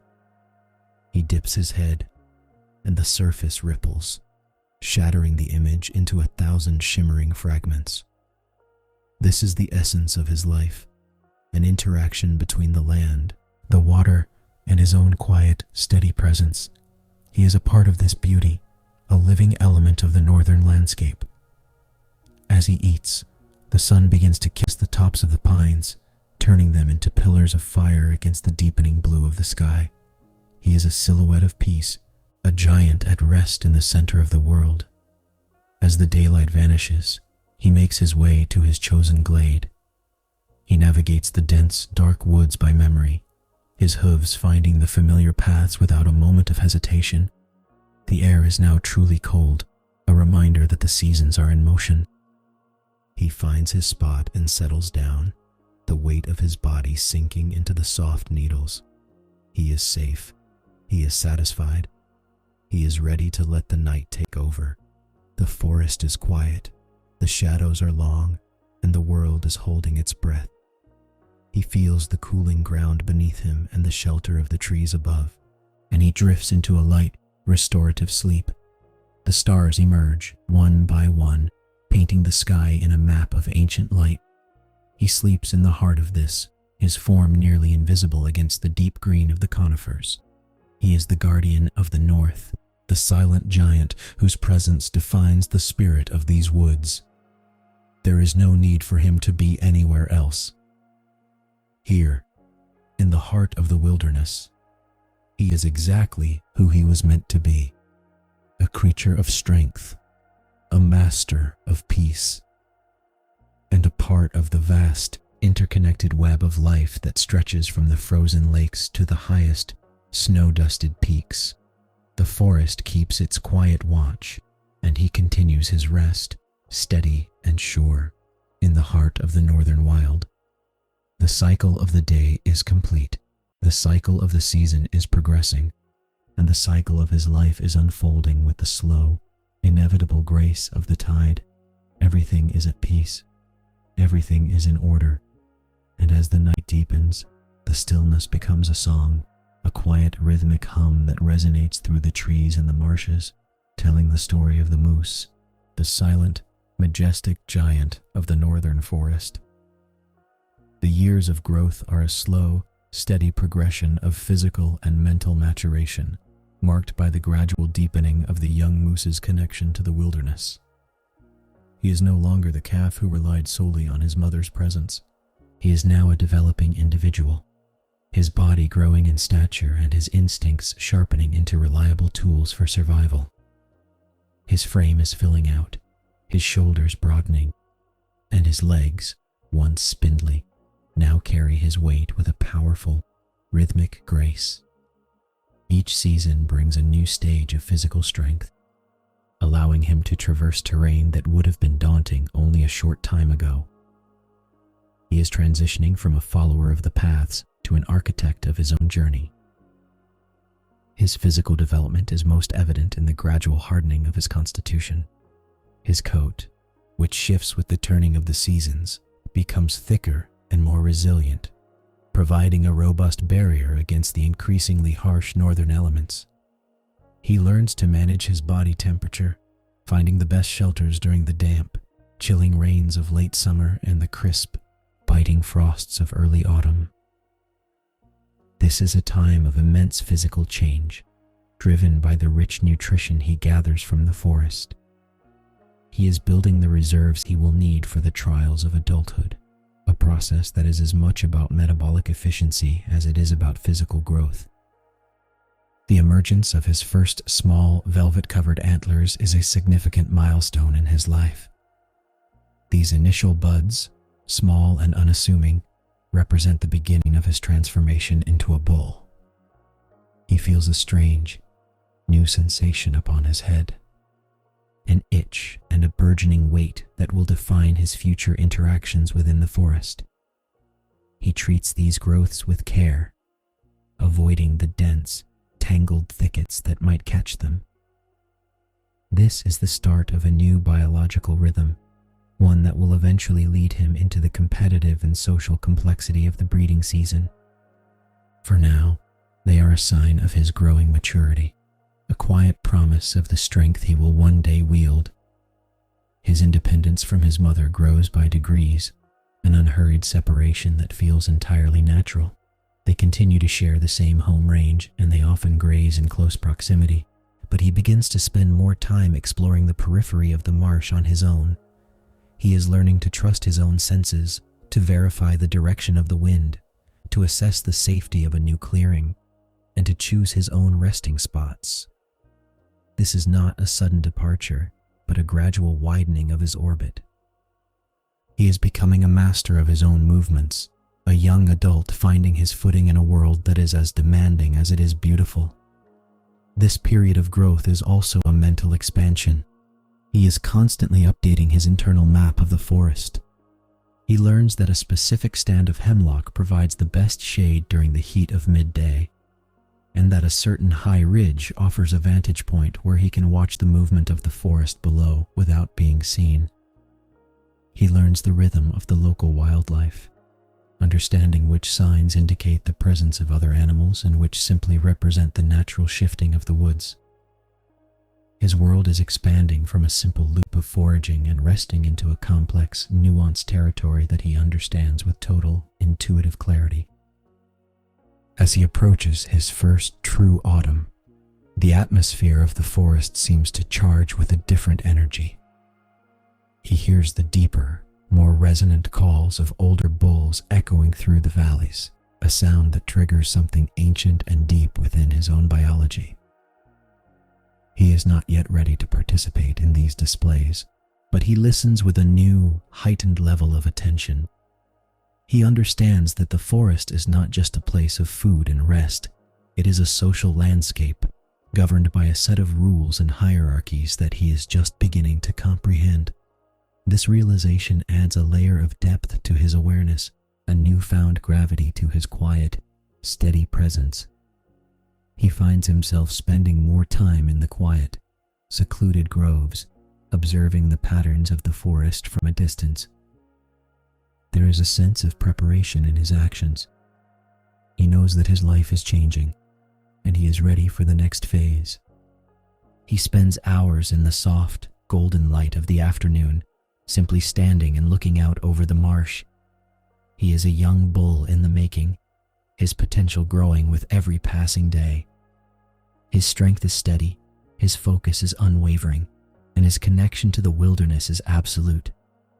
He is a part of the northern landscape, a living reflection of its beauty, its resilience, and its profound, unending quiet.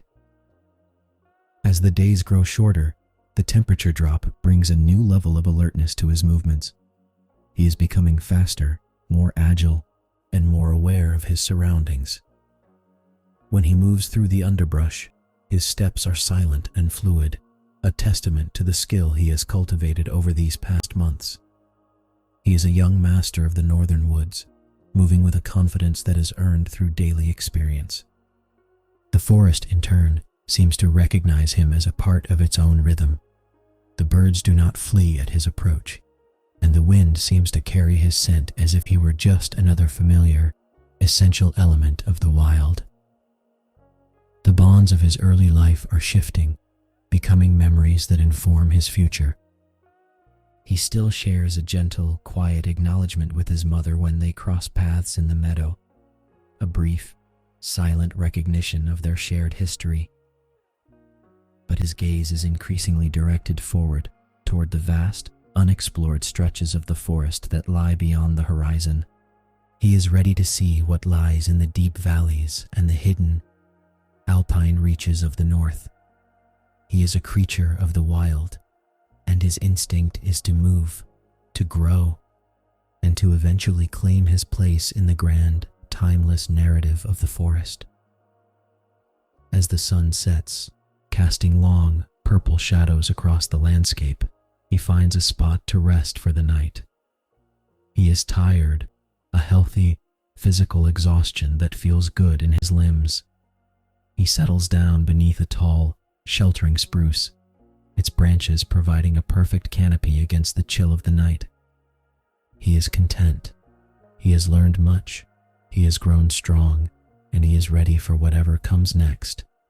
The stars blink to life above him, and the forest begins its nightly, rhythmic hum. He is a part of it all, a small, significant thread in the vast, beautiful tapestry of the world. He sleeps soundly, his dreams a reflection of his waking life, the feel of the moss beneath his hooves, the scent of the willow in the morning air, and the wide, open expanse of the marsh. He is a moose, a giant of the north, and he is living the life he was born to lead. The cycle of the seasons will continue, the forest will continue to grow and change, and he will grow and change with it. In this quiet, sacred space, beneath the watchful eyes of the stars, he is safe, he is home, and as the night unfolds in its slow, gentle grace, the forest holds him in its steady, quiet embrace, waiting for the first, bright promise of the morning. The arrival of autumn brings a profound shift to the boreal forest, a season characterized by cool, crisp mornings, and a resonant, haunting atmosphere. For the now maturing bull, this is a time of awakening, where the ancient rhythms of his biology align with the changing energy of the woods. The air is clear and sharp, carrying the scent of drying leaves and the subtle, metallic tang of coming snow. He feels a new tension in his limbs, a restless, driving urge that compels him to move with greater purpose. The forest is no longer just a place of sustenance. It has become a stage for the fundamental cycles of his kind. The deep, guttural calls of mature bulls echo through the mountain passes and across the misty lakes, a sound that vibrates in the very air he breathes. These calls are not merely signals, they are a language of strength and presence, a way for the males to map the wilderness without ever coming into physical conflict.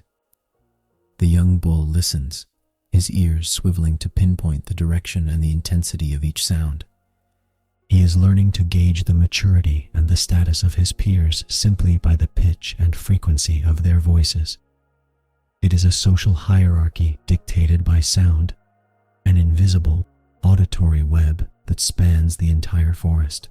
He understands that his own role in the system is still developing, and he observes with a calm, patient focus. He is not yet an active participant in these deep exchanges, but he is a student of the process, absorbing the nuances of how his kind navigates this crucial season. Displays of strength become a part of the daily rhythm. He watches from the edge of a sheltered thicket as older, more dominant bulls move through the clearing. Their antlers, now hardened and free of velvet, are heavy crowns that they carry with a quiet, impressive pride. They occasionally rake the low-hanging branches of a spruce, the sound of wood snapping against wood a sharp, rhythmic reminder of their power. This behavior is a way of declaring their presence, a declaration that is heard and understood by every other creature in the forest. The young bull watches, his own heart beating with the pulse of the season. He is witnessing the legacy he will one day inherit, a tradition of strength and grace that has been playing out in these woods for millennia. The encounters between these giants are marked by a surprising, profound level of restraint. When two bulls meet, they do not rush to violence. Instead, they stand parallel to each other, comparing their size and the breadth of their antlers in a silent, tense negotiation. It is a study in potential energy, a moment where the forest holds its breath. They move slowly, their eyes locked in a calm, unwavering gaze before one eventually turns away to return to his own grazing. The young bull observes this, noting how the peace is maintained through mutual respect. He learns that true power does not always require force, but rather a confident, steady assertion of space and intent. As the season advances, the focus shifts toward the selection of a partner. This is a subtle, almost invisible process. The cows move through the forest with a quiet, selective awareness, their presence drawing the bulls toward them. The young bull keeps his distance, his role for now one of observation. He follows the trails, scenting the air for the chemical markers that signal the fertility and the movement of the cows. The forest is alive with these invisible trails, a maze of information that only he and his kind can fully decipher. He moves with a newfound sense of grace, his steps careful and deliberate, his presence becoming more deliberate and sure-footed with each passing day. The forest itself participates in this transition. The leaves turn into brilliant shades of amber, bronze, and crimson, creating a mosaic of color that mirrors the complexity of the season.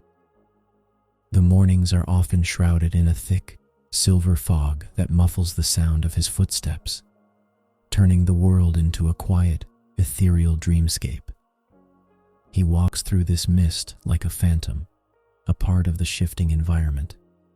He feels the cold biting at his skin, and he recognizes that the time of abundance is beginning to wane. He is storing this experience, the sights and sounds of the autumn, as a foundation for his future, He is growing into his place in the world, one step at a time. He spends his nights in the dark, silent depths of the forest, where the canopy is so thick that the moonlight barely reaches the ground. Here, he finds a quiet, reflective space to rest. The sounds of the day, the grunts of the bulls, the rustle of leaves, the distant splashing of the marsh slowly fade away. He is left with the stillness, a heavy, comfortable blanket that covers the world. He sleeps in short, restorative bursts, his mind and body tuned to the smallest vibrations of the forest floor. He is a part of this ancient, rhythmic dance, a participant in a cycle that is far greater than himself. As the end of the season approaches, the calls become less frequent, and the forest begins to settle into a more permanent, somber quiet. The transition to winter is near, and the urgency that defined the autumn begins to ease into a deep, steady acceptance. The bulls, their purpose fulfilled for the year, return to their solitary existence, their bodies lean and focused. The young bull has witnessed the fullness of the season, and he is changed.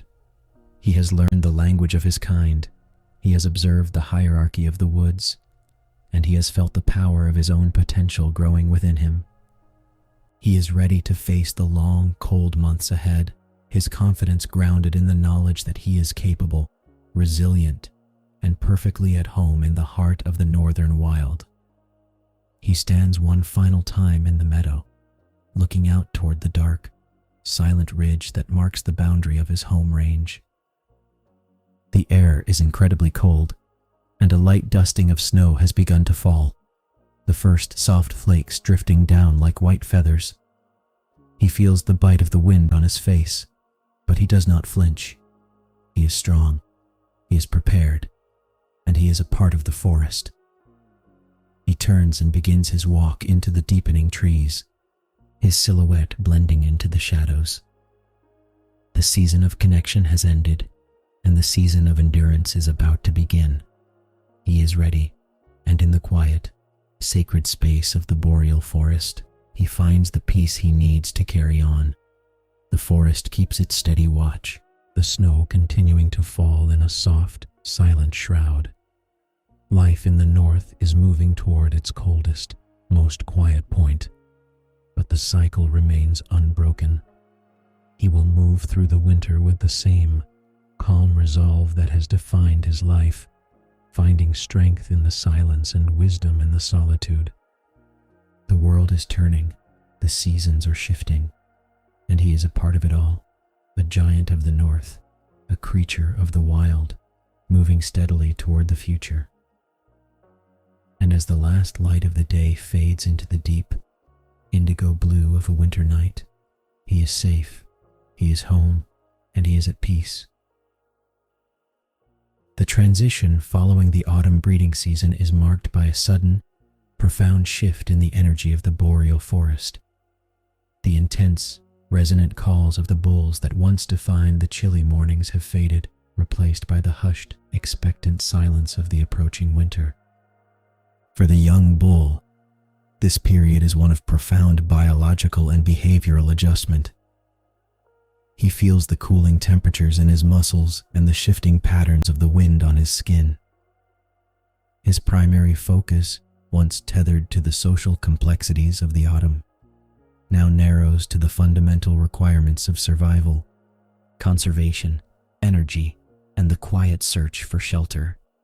He is moving back into a state of solitary peace, a lifestyle that defines the majority of his adult life. The biological differences between the male and female moose become more pronounced as the seasons turn. The bull, lean and battle-worn from his participation in the season's social displays, now begins to prioritize his recovery. His physiology is designed to withstand the physical toll of his size, focusing on the replenishment of the fat stores he expended. He moves with a deliberate, low-energy gait, favoring the most efficient paths between known food sources. His presence in the woods is becoming more detached. He is the wandering giant, the silent observer of the changing landscape, He occupies a territory that is vast, yet he walks through it with the careful, calculated awareness of an animal who understands the necessity of preservation. Conversely, the female moose moves with a quiet, persistent focus on the future. The biological reality of her existence is now defined by the early stages of a new pregnancy. Her energy is no longer hers alone. It is being shared with the developing life within her. Her behavior is remarkably subtle, a series of small, cautious decisions that prioritize safety and stability. She selects feeding grounds that are not only rich in the remaining autumn vegetation, but also offer the best protection from the elements. She is the anchor of the forest, her movements less about exploration and more about maintenance and care. She moves through the thickets with a quiet grace, her ears constantly swiveling to track the subtle sounds of the woods, ensuring that she remains shielded from unnecessary stressors. Their behaviors diverge, yet they remain linked by their shared reliance on the forest's resources. When a bull and a cow cross paths during this post-rut period, their interaction is devoid of the urgency of the previous months. It is a calm, fleeting moment of recognition. They might stand for a few seconds, their dark forms contrasting against the silver-gray bark of the birches, before moving on in their separate directions. This is the natural order of their species, a life of individual autonomy, punctuated by brief, necessary moments of connection. The bull returns to his solitary wandering, and the cow continues her focused, rhythmic browsing, both perfectly at peace with the solitude that the deepening cold demands. The onset of pregnancy for the female acts as a biological clock, pacing her movements in sync with the forest's slow, cold weather cycle. She is in tune with the changing chemistry of the plants, knowing exactly which twigs still hold a trace of moisture and which mosses remain soft beneath the hardening ground. She is the epitome of the northern survivor, her life a masterclass in quiet, sustained resilience. The bull, meanwhile, feels the pull of the deepest woods, the dark, evergreen stands where the wind is broken and the snow stays light. He is retreating into the heart of his range, where he can exist undisturbed, his life a steady, slow-motion passage through the waning light of the year. As the late autumn days give way to the first true chill of winter, they both prepare for the inevitable arrival of the deep snow. The bull begins to favor the higher, wind-protected slopes, while the cow stays closer to the sheltered basins where the willows and alders provide a dense, protective screen. Their worlds have become distinct, yet they are part of the same, quiet, northern story. They are both creatures of the northern latitudes, adapted to thrive where others might falter. The silence of the forest is their constant companion, a presence that settles over them like the first. Soft flakes of snow that now begin to dust the needles of the spruce and the tips of the alder branches. The bull stands in a small, sheltered opening as the sky turns to a heavy, slate gray. He looks toward the horizon, his large frame silhouetted against the encroaching gloom. He is not lonely, he is simply at home in his own company. His life is one of immense, quiet self-sufficiency. He has learned that there is a deep, restorative power in being alone, a chance to align his own pulse with the slow, ancient beat of the wilderness. He moves with a quiet, deliberate step, his hooves making no sound as he disappears into the thick, protective shadows of the conifers, leaving the open meadow to the frost and the silence. The female is already nestled in her chosen grove, her back to the rising wind. She is the picture of calm, her breathing steady and deep. She knows that the months ahead will be demanding, but she also knows that the forest will provide what she needs, as it always has. She has lived through many such turns of the season, and she possesses the quiet, unshakable confidence of one who is in perfect harmony with the earth. She feels the warmth of the life she carries, a quiet, growing spark that gives her purpose and strength. She is the mother of the future, the guardian of the cycle, and her rest is deep and restorative. The forest around them is settling into its winter sleep. The world is becoming monochromatic, a study in white, gray, and the deep, rich green of the conifers. The air is so crisp, it feels like cold water, sharpening the senses and slowing the pace of life to a crawl. In this quiet, frozen space, the bull and the cow exist as silent, enduring monuments to the resilience of the north. They are the shadows in the woods, the ghosts of the marsh, and the masters of the silence. They are exactly where they need to be, playing their parts in the ancient, beautiful, and never-ending narrative of the northern wild. As the night descends, the forest is filled with the soft, magical sound of falling snow. It covers the ground in a velvet layer, muffling the world and bringing a sense of ultimate, profound peace. The bull stands in the dark, watching the white flakes land on his dark coat, feeling the cool, clean weight of the winter arrival. He is ready. He has seen the seasons change. He has lived through the autumn, and he is now prepared for the quiet, white months that lie ahead. He settles down, his large body disappearing into the white-flecked darkness, his mind drifting into the deep, restorative quiet of the winter night. The cow, too, finds her rest, her eyes closing as the forest enters its deep, long slumber. She is safe, she is protected, and she is at peace. The bond of the forest holds them both, the silent, invisible connection between every living thing in this vast, northern realm. Life continues, even in the stillness, even under the snow. The cycle is safe, the future is growing, and the winter, for all its cold, is a place of profound, beautiful, and healing rest. Everything is at peace, and the northern woods are finally, completely still, waiting for the long, quiet dreams of the winter to begin. The first heavy snowfall of the season marks a transformation of the northern landscape, turning the forest into a silent, white-blanketed realm of stillness. For the moose, the world has become a monochromatic study of contrast, the deep, dark shadows of the conifers against the brilliant, pristine snow. He moves with a deliberate, slow-motion gait, his long legs allowing him to traverse the deep drifts with a grace that defies the difficulty of the terrain. The air is exceptionally crisp, sharp enough to make the lungs feel cold with every inhalation, yet he is undeterred. His thick, hollow-haired coat acts as an impenetrable shield, keeping his internal temperature stable even as the world around him freezes. Searching for food in the winter is an exercise in endurance and precise memory. He relies on the knowledge he has gained over the past seasons to locate stands of willow and dogwood, their branches now brittle and dormant, protruding from the snow like skeletal fingers. He moves from grove to grove, his nose sniffing the air for the faint, woody scent of nourishment. When he finds a patch of accessible browse, he feeds with a quiet, efficient pace, stripping the bark and snapping the twigs to extract whatever vital energy remains.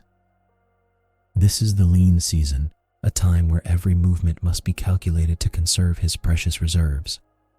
Yet he approaches it with a calm, stoic acceptance that is the hallmark of his nature.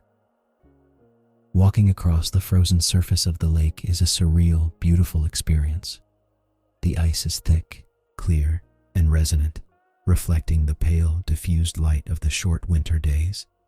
He moves toward the middle of the lake, his hooves clattering softly against the frozen crust.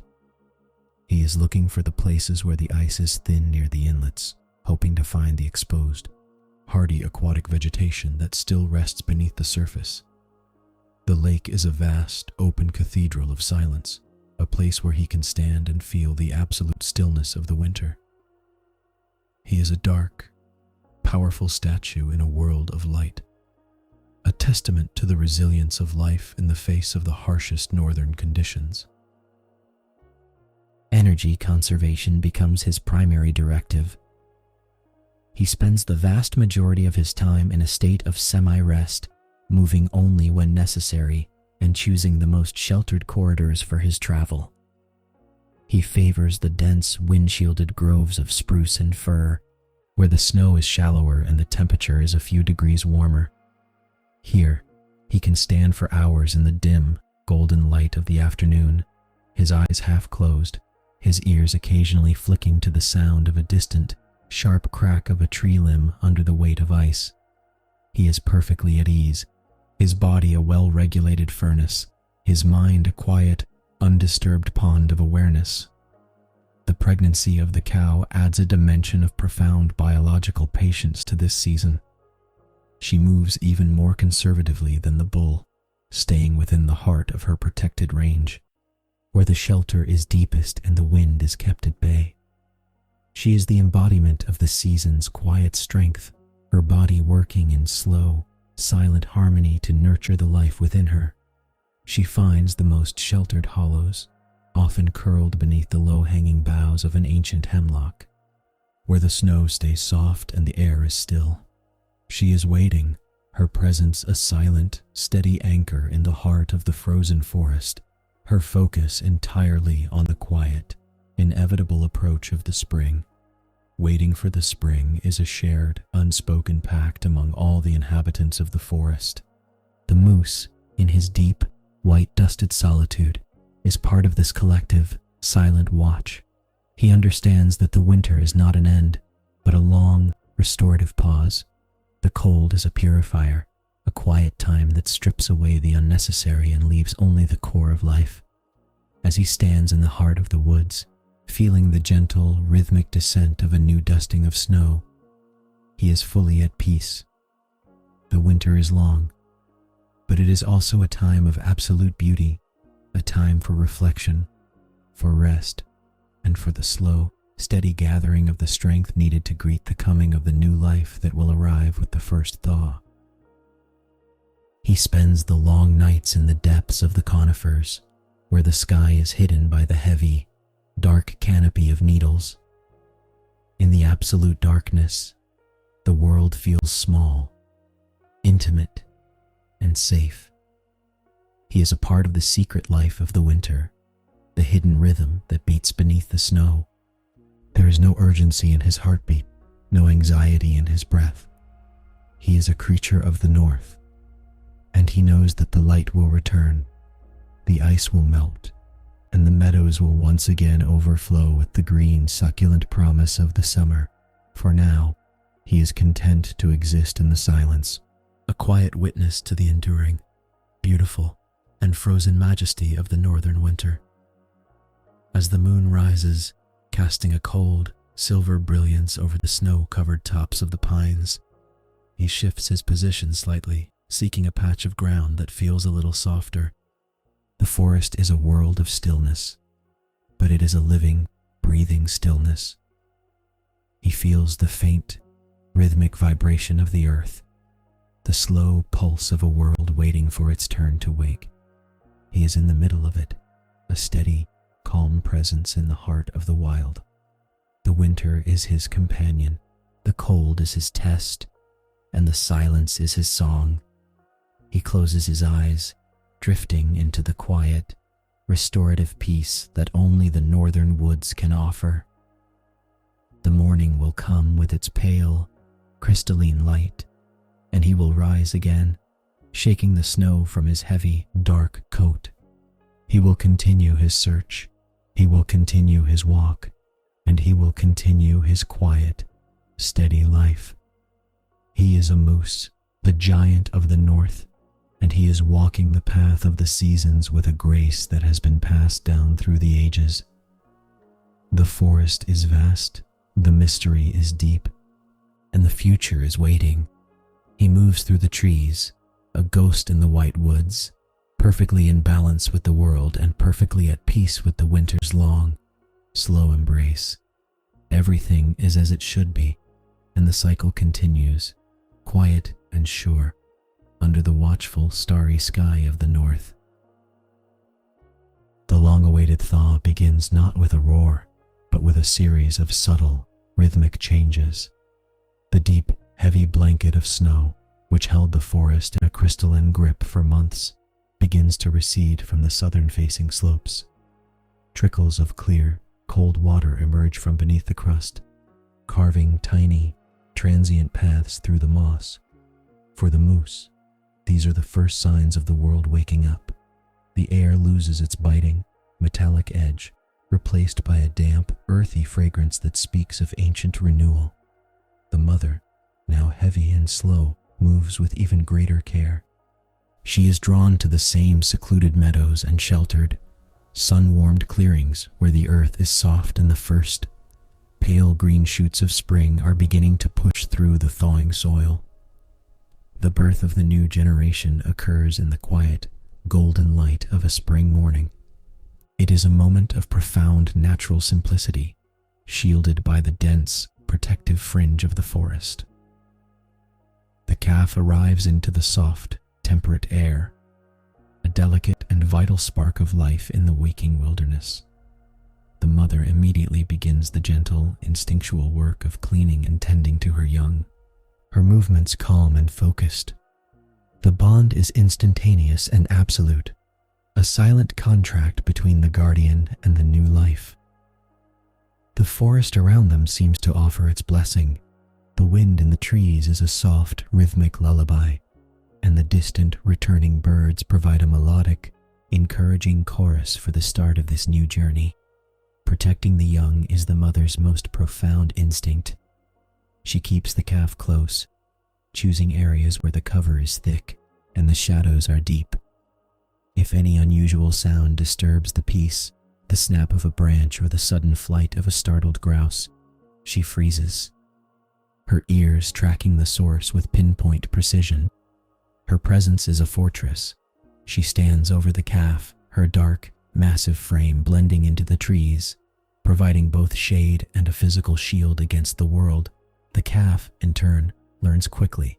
He stays low, his instincts already beginning to mirror her own, resting in the soft clover and staying silent when the forest holds its breath. The first steps of the calf are a charming, wobbly dance of effort and discovery. He pushes himself up on spindly, long legs, his body trembling as he finds his center of gravity. He is a miniature version of the giants that roam these woods, a promise of the future. With each successful attempt to walk, he gains confidence, exploring the immediate radius of the meadow with a curious, wide-eyed focus. He nuzzles the ground, testing the texture of the moss and the scent of the emerging flowers. The mother watches him with a calm, steady gaze, occasionally nudging him back toward the safety of the thickets, teaching him the essential balance between exploration and caution. Returning to the lush, open meadows of the valley is the next stage of their journey. As the calf's strength grows, they leave the most sheltered glades and begin to frequent the riverbanks and the edges of the marshes. These are the nurseries of the forest, filled with tender, succulent vegetation that is easy for the young one to digest. The calf begins to graze, his small mouth pulling at the soft, young blades of grass.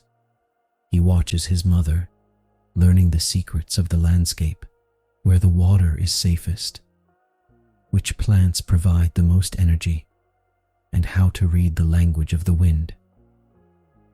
The forest is no longer just a backdrop, it is a provider, an abundant home that is opening its arms to receive the new life. The beginning of this new cycle is marked by a profound sense of continuity. The mother is the same, yet her life is now expanded, anchored by the existence of the one she protects. The forest is the same, yet it is newly enriched by the presence of the young calf. This is the pulse of the north, a steady circular rhythm that ensures life persists regardless of the winter severity or the passage of time. As they stand together in the warmth of the spring sun, they are a living testament to this resilience. The calf is a bright, energetic pulse in the heart of the wilderness, and the mother is the steady, watchful guardian of that pulse. Life has begun again, and the forest, in its vast, silent wisdom, welcomes the next generation to its timeless, beautiful rhythm. The moose has now entered the peak of his maturity, a stage in his life where his physical presence and his understanding of the wilderness have reached a perfect equilibrium. He moves through the northern landscape with a quiet, unmatched confidence. His stature is imposing. His muscles are refined by years of traversing the rugged terrain, and his massive, sweeping antlers are fully developed, a crown of bone and strength that reflects his status as an elder of the woods. He is no longer exploring. He is inhabiting. Every path he takes is one he has walked before, and every shift in the wind is a language he speaks with natural, subconscious fluency. His mobility across the vast reaches of the boreal forest is effortless. He can cover great distances, moving from the lowland marshes to the highland ridges with a tireless, swinging stride that belies his weight. When he encounters the deep, winding rivers that carve through his territory, he enters the water without a moment's hesitation. He is an accomplished swimmer, his body buoyant and his movements purposeful as he crosses the dark, mirrored surface of the lakes. To see him emerge on the opposite bank, water shedding from his coat in the soft morning light, is to witness the absolute mastery of an animal that is at once a creature of the earth and a dweller of the waters. The challenges of the changing seasons are met with a calm, analytical patience. Whether he is facing the stifling humidity of midsummer or the biting, unpredictable gales of late autumn, he remains composed. He has learned that survival is not about resistance, but about adaptation. He knows precisely which sheltered ravines stay clear of the deepest snowdrifts, and he understands how to adjust his metabolism to thrive on the winter's sparse, woody diet. This is the wisdom of the adult moose, the quiet, internal knowledge that the forest is a cycle, and that to thrive, one must simply flow with the turning of the earth. Life in his prime is characterized by a profound, rhythmic simplicity. His days are a series of deliberate actions, each focused on maintaining the balance of his health and his territory. He grazes in the cool, quiet hours of the dawn, rests during the golden, drowsy heat of the afternoon, and moves through the vast, starlit silence of the evening. His existence is not punctuated by the frantic energy of his youth, but by a steady, powerful pulse. He is the guardian of the quiet, a silent giant whose passage through the brush leaves almost no mark, save for the faint, purposeful trails that guide others who follow in his wake. Passing through the years, he becomes a fixture of the local ecosystem. He is the familiar silhouette at the edge of the pond, the steady presence in the depth of the spruce groves. Younger bulls often acknowledge his status, yielding to his slow, steady approach without a sound. He does not seek dominance for the sake of it. He possesses a natural, earned authority that commands respect through mere presence. This is the culmination of his life's work, to move, to grow, and to exist in harmony with the environment, becoming an embodiment of the North itself. The quiet, daily routine of his life is where he finds the greatest satisfaction. There is a deep, meditative beauty in the act of chewing a willow branch while the wind sighs through the treetops. There is a peace in the way the moon reflects off the surface of a sleeping marsh while he stands, motionless, in the shallows. He has come to understand that this life, this simple, unhurried, and deeply integrated existence is the greatest reward of all. As the years continue to turn, he remains the steadfast, quiet force of the forest, a living monument to the enduring, beautiful strength of the northern wild. The years have a way of softening the world, and for the moose, each passing season is now a familiar stanza in a long, well-loved song. He has seen the spring return with its pale, tentative light so many times that he feels the change in the sap of the trees long before the first bud breaks. Each blooming season is an invitation to revisit the meadows of his youth, where the grasses are sweet and the memory of his own calfhood lingers in the damp, fragrant earth. He moves through these spring days with a slow, appreciative focus, savoring the renewal of the forest as if for the first time, yet with the deep, grounding context of an entire lifetime's experience.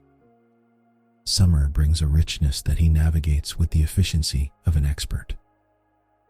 He knows every hidden pond and every shaded valley where the water remains cool even under the height of the mid-July sun. The abundance of the forest is his to enjoy, but he harvests it with a gentle touch, leaving the landscape as lush as he found it. He spends the long, bright days in a state of quiet contemplation, standing in the shallows of his favorite lake, watching the dragonflies dance over the reeds. There is a profound, meditative peace in his movements, a sense that he is no longer competing for space or resources, but simply existing as an essential part of the wilderness. The autumn is a time of golden reflection. He has long since moved past the restless, fiery energy of the rut, though he still listens to the distant, deep calls of the younger bulls echoing across the ridges. There is no jealousy in his heart, only a quiet, ancient recognition. He has played his part in the cycle. He has passed on his strength and his lineage. Now, he observes the season with the eyes of a sage. The changing leaves are a soft, amber tapestry that whispers of the passing time, and he walks through them with a steady, soft-footed grace, honoring the transition as he has done for so many years. Winter is the season that tests the limits of every creature, but for him, it has become a time of deep, internal stillness. He knows how to find the warmth in the heart of the deepest spruce stands, how to use the terrain to shelter himself from the biting, northern winds, and how to survive on the smallest, most essential amounts of forage. The cold no longer feels like an adversary. It feels like an old, familiar friend. In the heart of the winter, he stands in the white, hushed cathedral of the woods, his dark form a grounding presence against the blinding snow. He is the spirit of the north, an enduring, resilient soul that has weathered the passage of countless storms. This cycle, the bloom of spring, the warmth of summer, the fire of autumn, and the quiet sleep of winter, is the rhythm of his own heartbeat. He has become so integrated into the forest that the line between his own existence and the life of the woods has begun to blur. He feels the forest's growth in his own joints, its shedding in his own coat, and its resting in his own quiet, slow-moving hours. He is the guardian of the history of this place, holding within his memory every path, every hidden spring, and every change in the tree line that has occurred over his long, full life.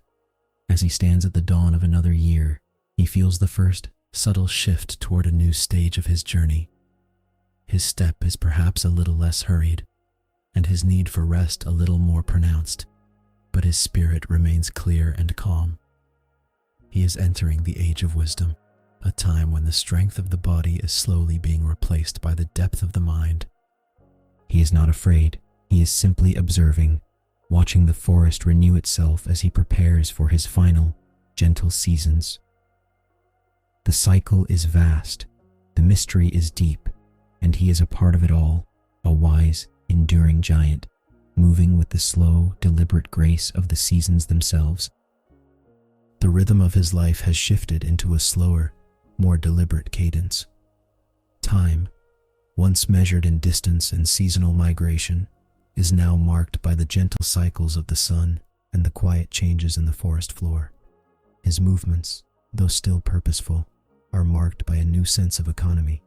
Every step is calculated. Every transition from standing to resting is a measured, careful act.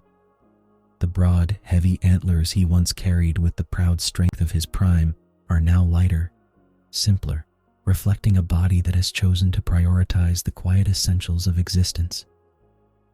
There is no struggle in this transition, only a natural, dignified acceptance of the life that has been lived and the endurance that has carried him to this stage. His familiarity with the forest is absolute. He no longer needs to search for the best paths or the most sheltered groves. He knows them by heart, as if they were etched into his very memory. He follows the same trails he has trodden for years, the familiar mossy paths and the reliable riverbanks. These places are old friends, bearing the silent history of his youth, his maturity, and now, his sunset years. When he stands near a familiar stream, he does not just see the water, he remembers the seasons of his life that flowed alongside it. He is a part of the land's geography, a living monument whose presence brings a sense of order to the wild, changing woods. Rest has become the most cherished part of his day. He finds himself spending long, meditative hours in the sun-drenched clearings, where the warmth of the earth can penetrate his thick, graying coat. He is rarely in a hurry. When he rises, it is because he feels the slow, rhythmic pull of the forest's own time. He grazes near the tree line, selecting the most tender, accessible foliage without the need to travel deep into the tangled, dense thickets. The forest seems to accommodate him, providing the sustenance he needs in the quiet, open spaces where he can remain comfortable and alert, his senses still sharp enough to appreciate the beauty of a passing breeze or the distant call of a hawk. His wisdom is reflected in his steady, calm demeanor. He is the quiet watcher, the elder of the woods. Younger moose often pass through his territory, their movements energetic and restless, but they seem to recognize the weight of his years. They move around him with a sense of deference, acknowledging the presence of one who has seen the forest through decades of storm and sun. He watches them with a gentle, detached interest, a silent witness to the endless, beautiful continuity of life. He knows their restlessness, he remembers their strength, but he has reached a place of quiet, internal peace that they have yet to discover. The final winter he faces is met with a deep, profound sense of readiness. He has prepared for it not with the frenzied activity of his younger years, but with a quiet, gathered strength. He knows exactly where the deepest, most protective cedar groves are located, where the snow will be thinnest and the wind will be broken. He approaches the winter as a homecoming, a final, long rest in the heart of the wilderness he has called home for all his days. The cold is no longer a challenge to be overcome, but a state of being, a quiet, crystalline stillness that invites him to turn his focus inward, toward the memories and the peace he has built over a lifetime. He remains in his sheltered grove as the first, heavy snows arrive. The world outside the forest is fading into a soft, white blur. But here, beneath the thick, interlocking boughs of the ancient hemlocks, it is quiet and still. He settles into his bed of needles, his breathing slow and steady, matching the faint, rhythmic rustle of the wind above. He is at the end of a long, full journey, a giant who has walked the path of the north with grace, strength, and an unwavering, quiet heart. The forest holds him in its arms, and in this deep, restorative silence, he finds the ultimate peace. Everything is in order, the cycle is complete, and the wilderness keeps its gentle, watchful guard. The morning arrives with a soft, diffused light, painting the forest in shades of pearlescent gray and mist. It is a quiet day, one of those rare moments in the northern woods when the air is so still that the sound of a single melting droplet hitting the moss carries for 100 yards. The elder moose stands near the edge of his favorite lake, his movements light and ethereal, as if the physical weight of his long life has finally begun to dissolve. He breathes in the crisp, cool air, feeling the familiar scent of damp pine needles and cold, clean water. It is a peaceful morning, a time for one final, gentle observation of the home he has cherished through the turning of a lifetime. He walks slowly toward the water's edge, his hooves making no sound on the soft, frost-kissed bank. The lake is a mirror of silence, reflecting the tall, dark silhouettes of the spruce trees that reach toward the pale sky. He stands there for a long moment, his eyes scanning the horizon, watching the slow, rhythmic dance of the mist as it drifts across the surface. There is no urgency in his presence, no desire to move beyond this quiet reach of his world. He has walked countless miles across these northern realms, but here, in the stillness of this morning, he finds the perfect conclusion to his long, steady trek. The forest feels deeply familiar and deeply comforting. Every tree, every stone, and every hidden trail holds the memory of his passage. As he stands in the dappled, golden gray light, he feels a sense of complete and total connection to the land. The boundary between his own life and the forest that nurtured him has faded away. He is not a separate creature standing in the woods. He is a part of the woods themselves, a living expression of the wilderness that has sustained him since the first breath he drew in that long ago, sunny spring meadow. He feels the rhythm of the earth beneath his feet, a slow, steady pulse that matches the fading, calm rhythm of his own heart. He chooses a spot of soft, sun-warmed moss beneath the broad, protective canopy of a solitary cedar. It is a place of profound stillness, hidden from the wider world by the density of the forest, yet open to the sky. He lays down with the ease of an old friend returning to a place of rest, his heavy, tired legs folding beneath him in one final, graceful movement. The earth is cool and welcoming, a soft cradle for a life well lived. He lets out a long, slow breath, a quiet release that seems to dissolve into the still air, carrying with it the peace of a traveler who has reached his destination. There is no pain, only a deep, gathering sense of relief and a quiet, drifting calm. His senses, which once tracked the wind and the forest's slightest vibrations, now turn inward, toward the quiet warmth of his memories. He remembers the warmth of his mother's side in the spring, the thrill of the summer marshes, and the deep, silent peace of the winter nights. All of these experiences are present, gathered together in the golden light of this quiet morning. He is a giant of the north, a creature of the wilderness, and he is leaving this life with the same quiet, steady dignity that defined his every step. The forest continues its morning routine, unbothered and constant. A jay calls from a distant branch, its bright voice cutting through the stillness, and the gentle wind begins to move through the tops of the pines, a soft, whispering sound that signals the beginning of the day. He feels the coolness of the forest air and the comforting weight of the earth, and as his eyes slowly close, he drifts into a rest that is deeper and more profound than any he has known before. The journey is complete. He has been a part of this wild, beautiful, and ancient place, and now he rests in its quiet, eternal embrace, a final, peaceful note in the long, enduring song of the northern forest. The forest breathes on, indifferent to the departure of the elder, for the cycle of the north is built upon the persistence of life.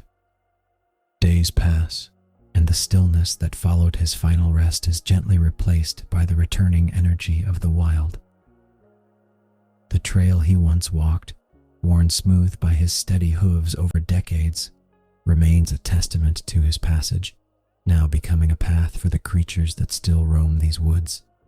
A younger bull, tall and restless with the vigor of his prime, steps onto the familiar mossy trail. He moves with a purposeful gait, pausing to scent the air where the elder once stood, his presence a living continuation of the story that began long before and will persist long after. The calves born in the previous spring have grown into robust, curious youngsters. They move through the clearing with a chaotic, joyful energy, their playfulness a sharp contrast to the silent, meditative life of the one who came before.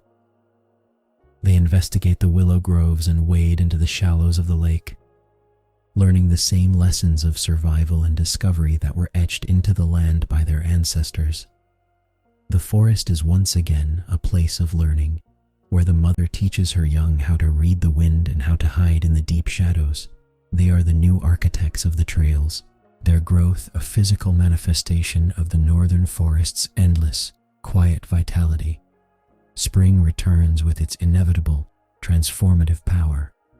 The ice on the lake breaks apart with a thunderous, echoing crack, a sound that signals the end of the long winter and the beginning of another season of growth. The meadows become a tapestry of green, vibrant and rich with the minerals and life that have been nurtured by the melting snow. The memory of the elder is not a sorrowful thing. It is woven into the very health of this valley. His life provided for the soil, and his trails provide for the herd, a silent, lasting contribution to the ecosystem that continues to thrive in his absence. There is a profound sense of continuity in the way the seasons rotate.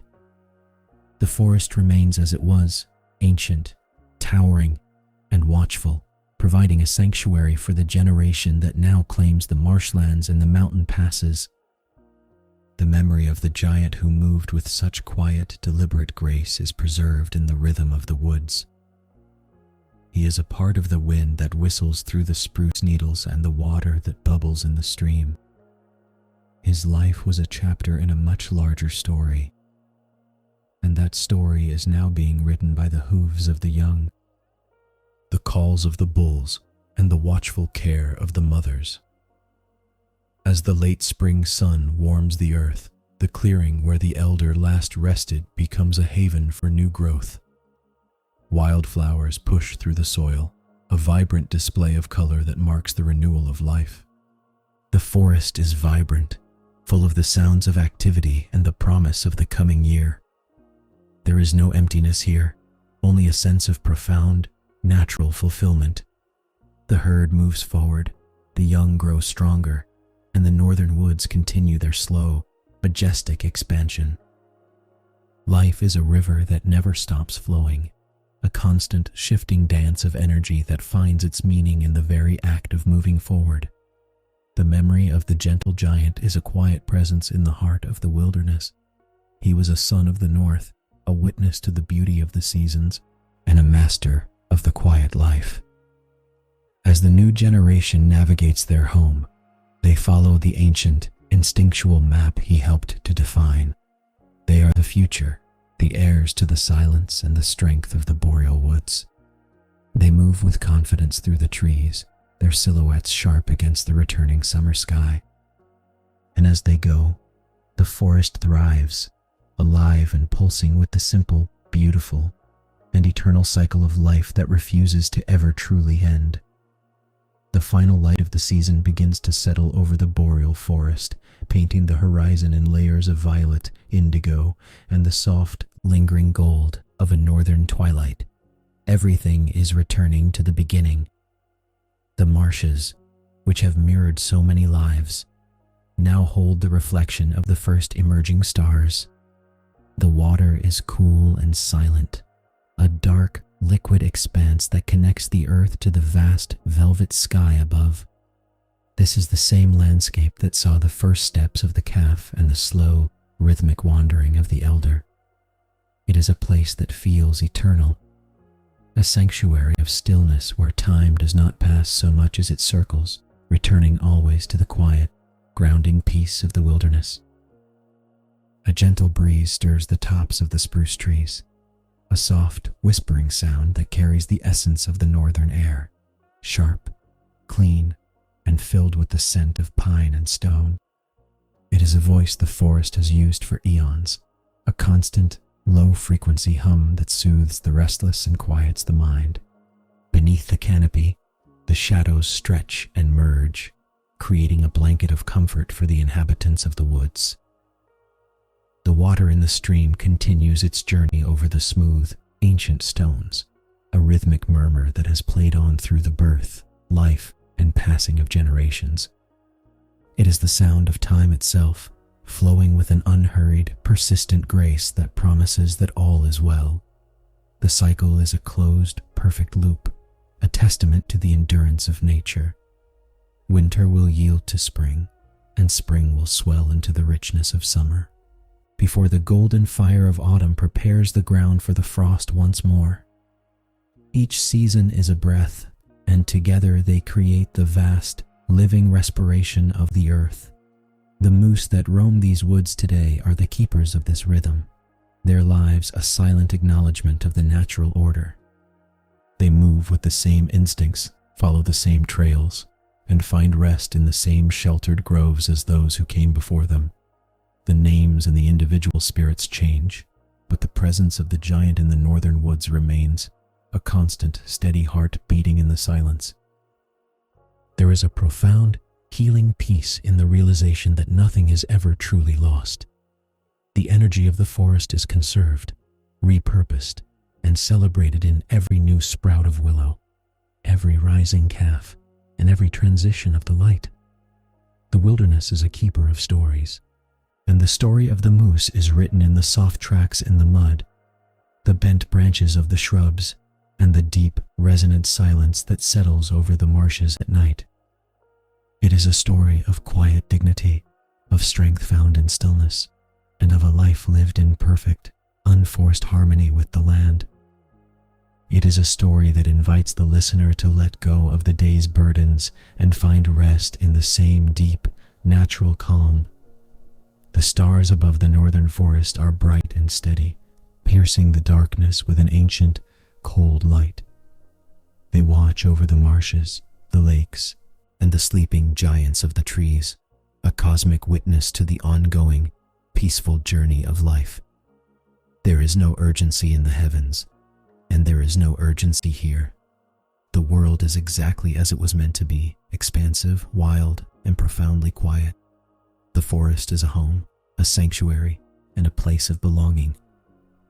As the night deepens, the atmosphere becomes heavy with the promise of rest, a soft, cooling invitation to close the eyes and allow the mind to drift into the same stillness that holds the trees and the stars. The story fades now, not into darkness, but into the deep, restorative quiet of the wild. The last sounds are the soft, melodic murmur of the water, the whisper of the wind through the needles, and the distant, lonely call of a bird settling for the night. The northern sky is vast and tranquil, and beneath it, the moose, young and old, are safe in their sheltered groves, part of the infinite, rhythmic, and peaceful cycle of the earth. Everything is at rest. The forest is held in a perfect, silent grace. The journey is complete, the cycle is renewed, and all that remains is the deep, soothing peace of the northern woods, inviting a long, beautiful, and dreamless sleep.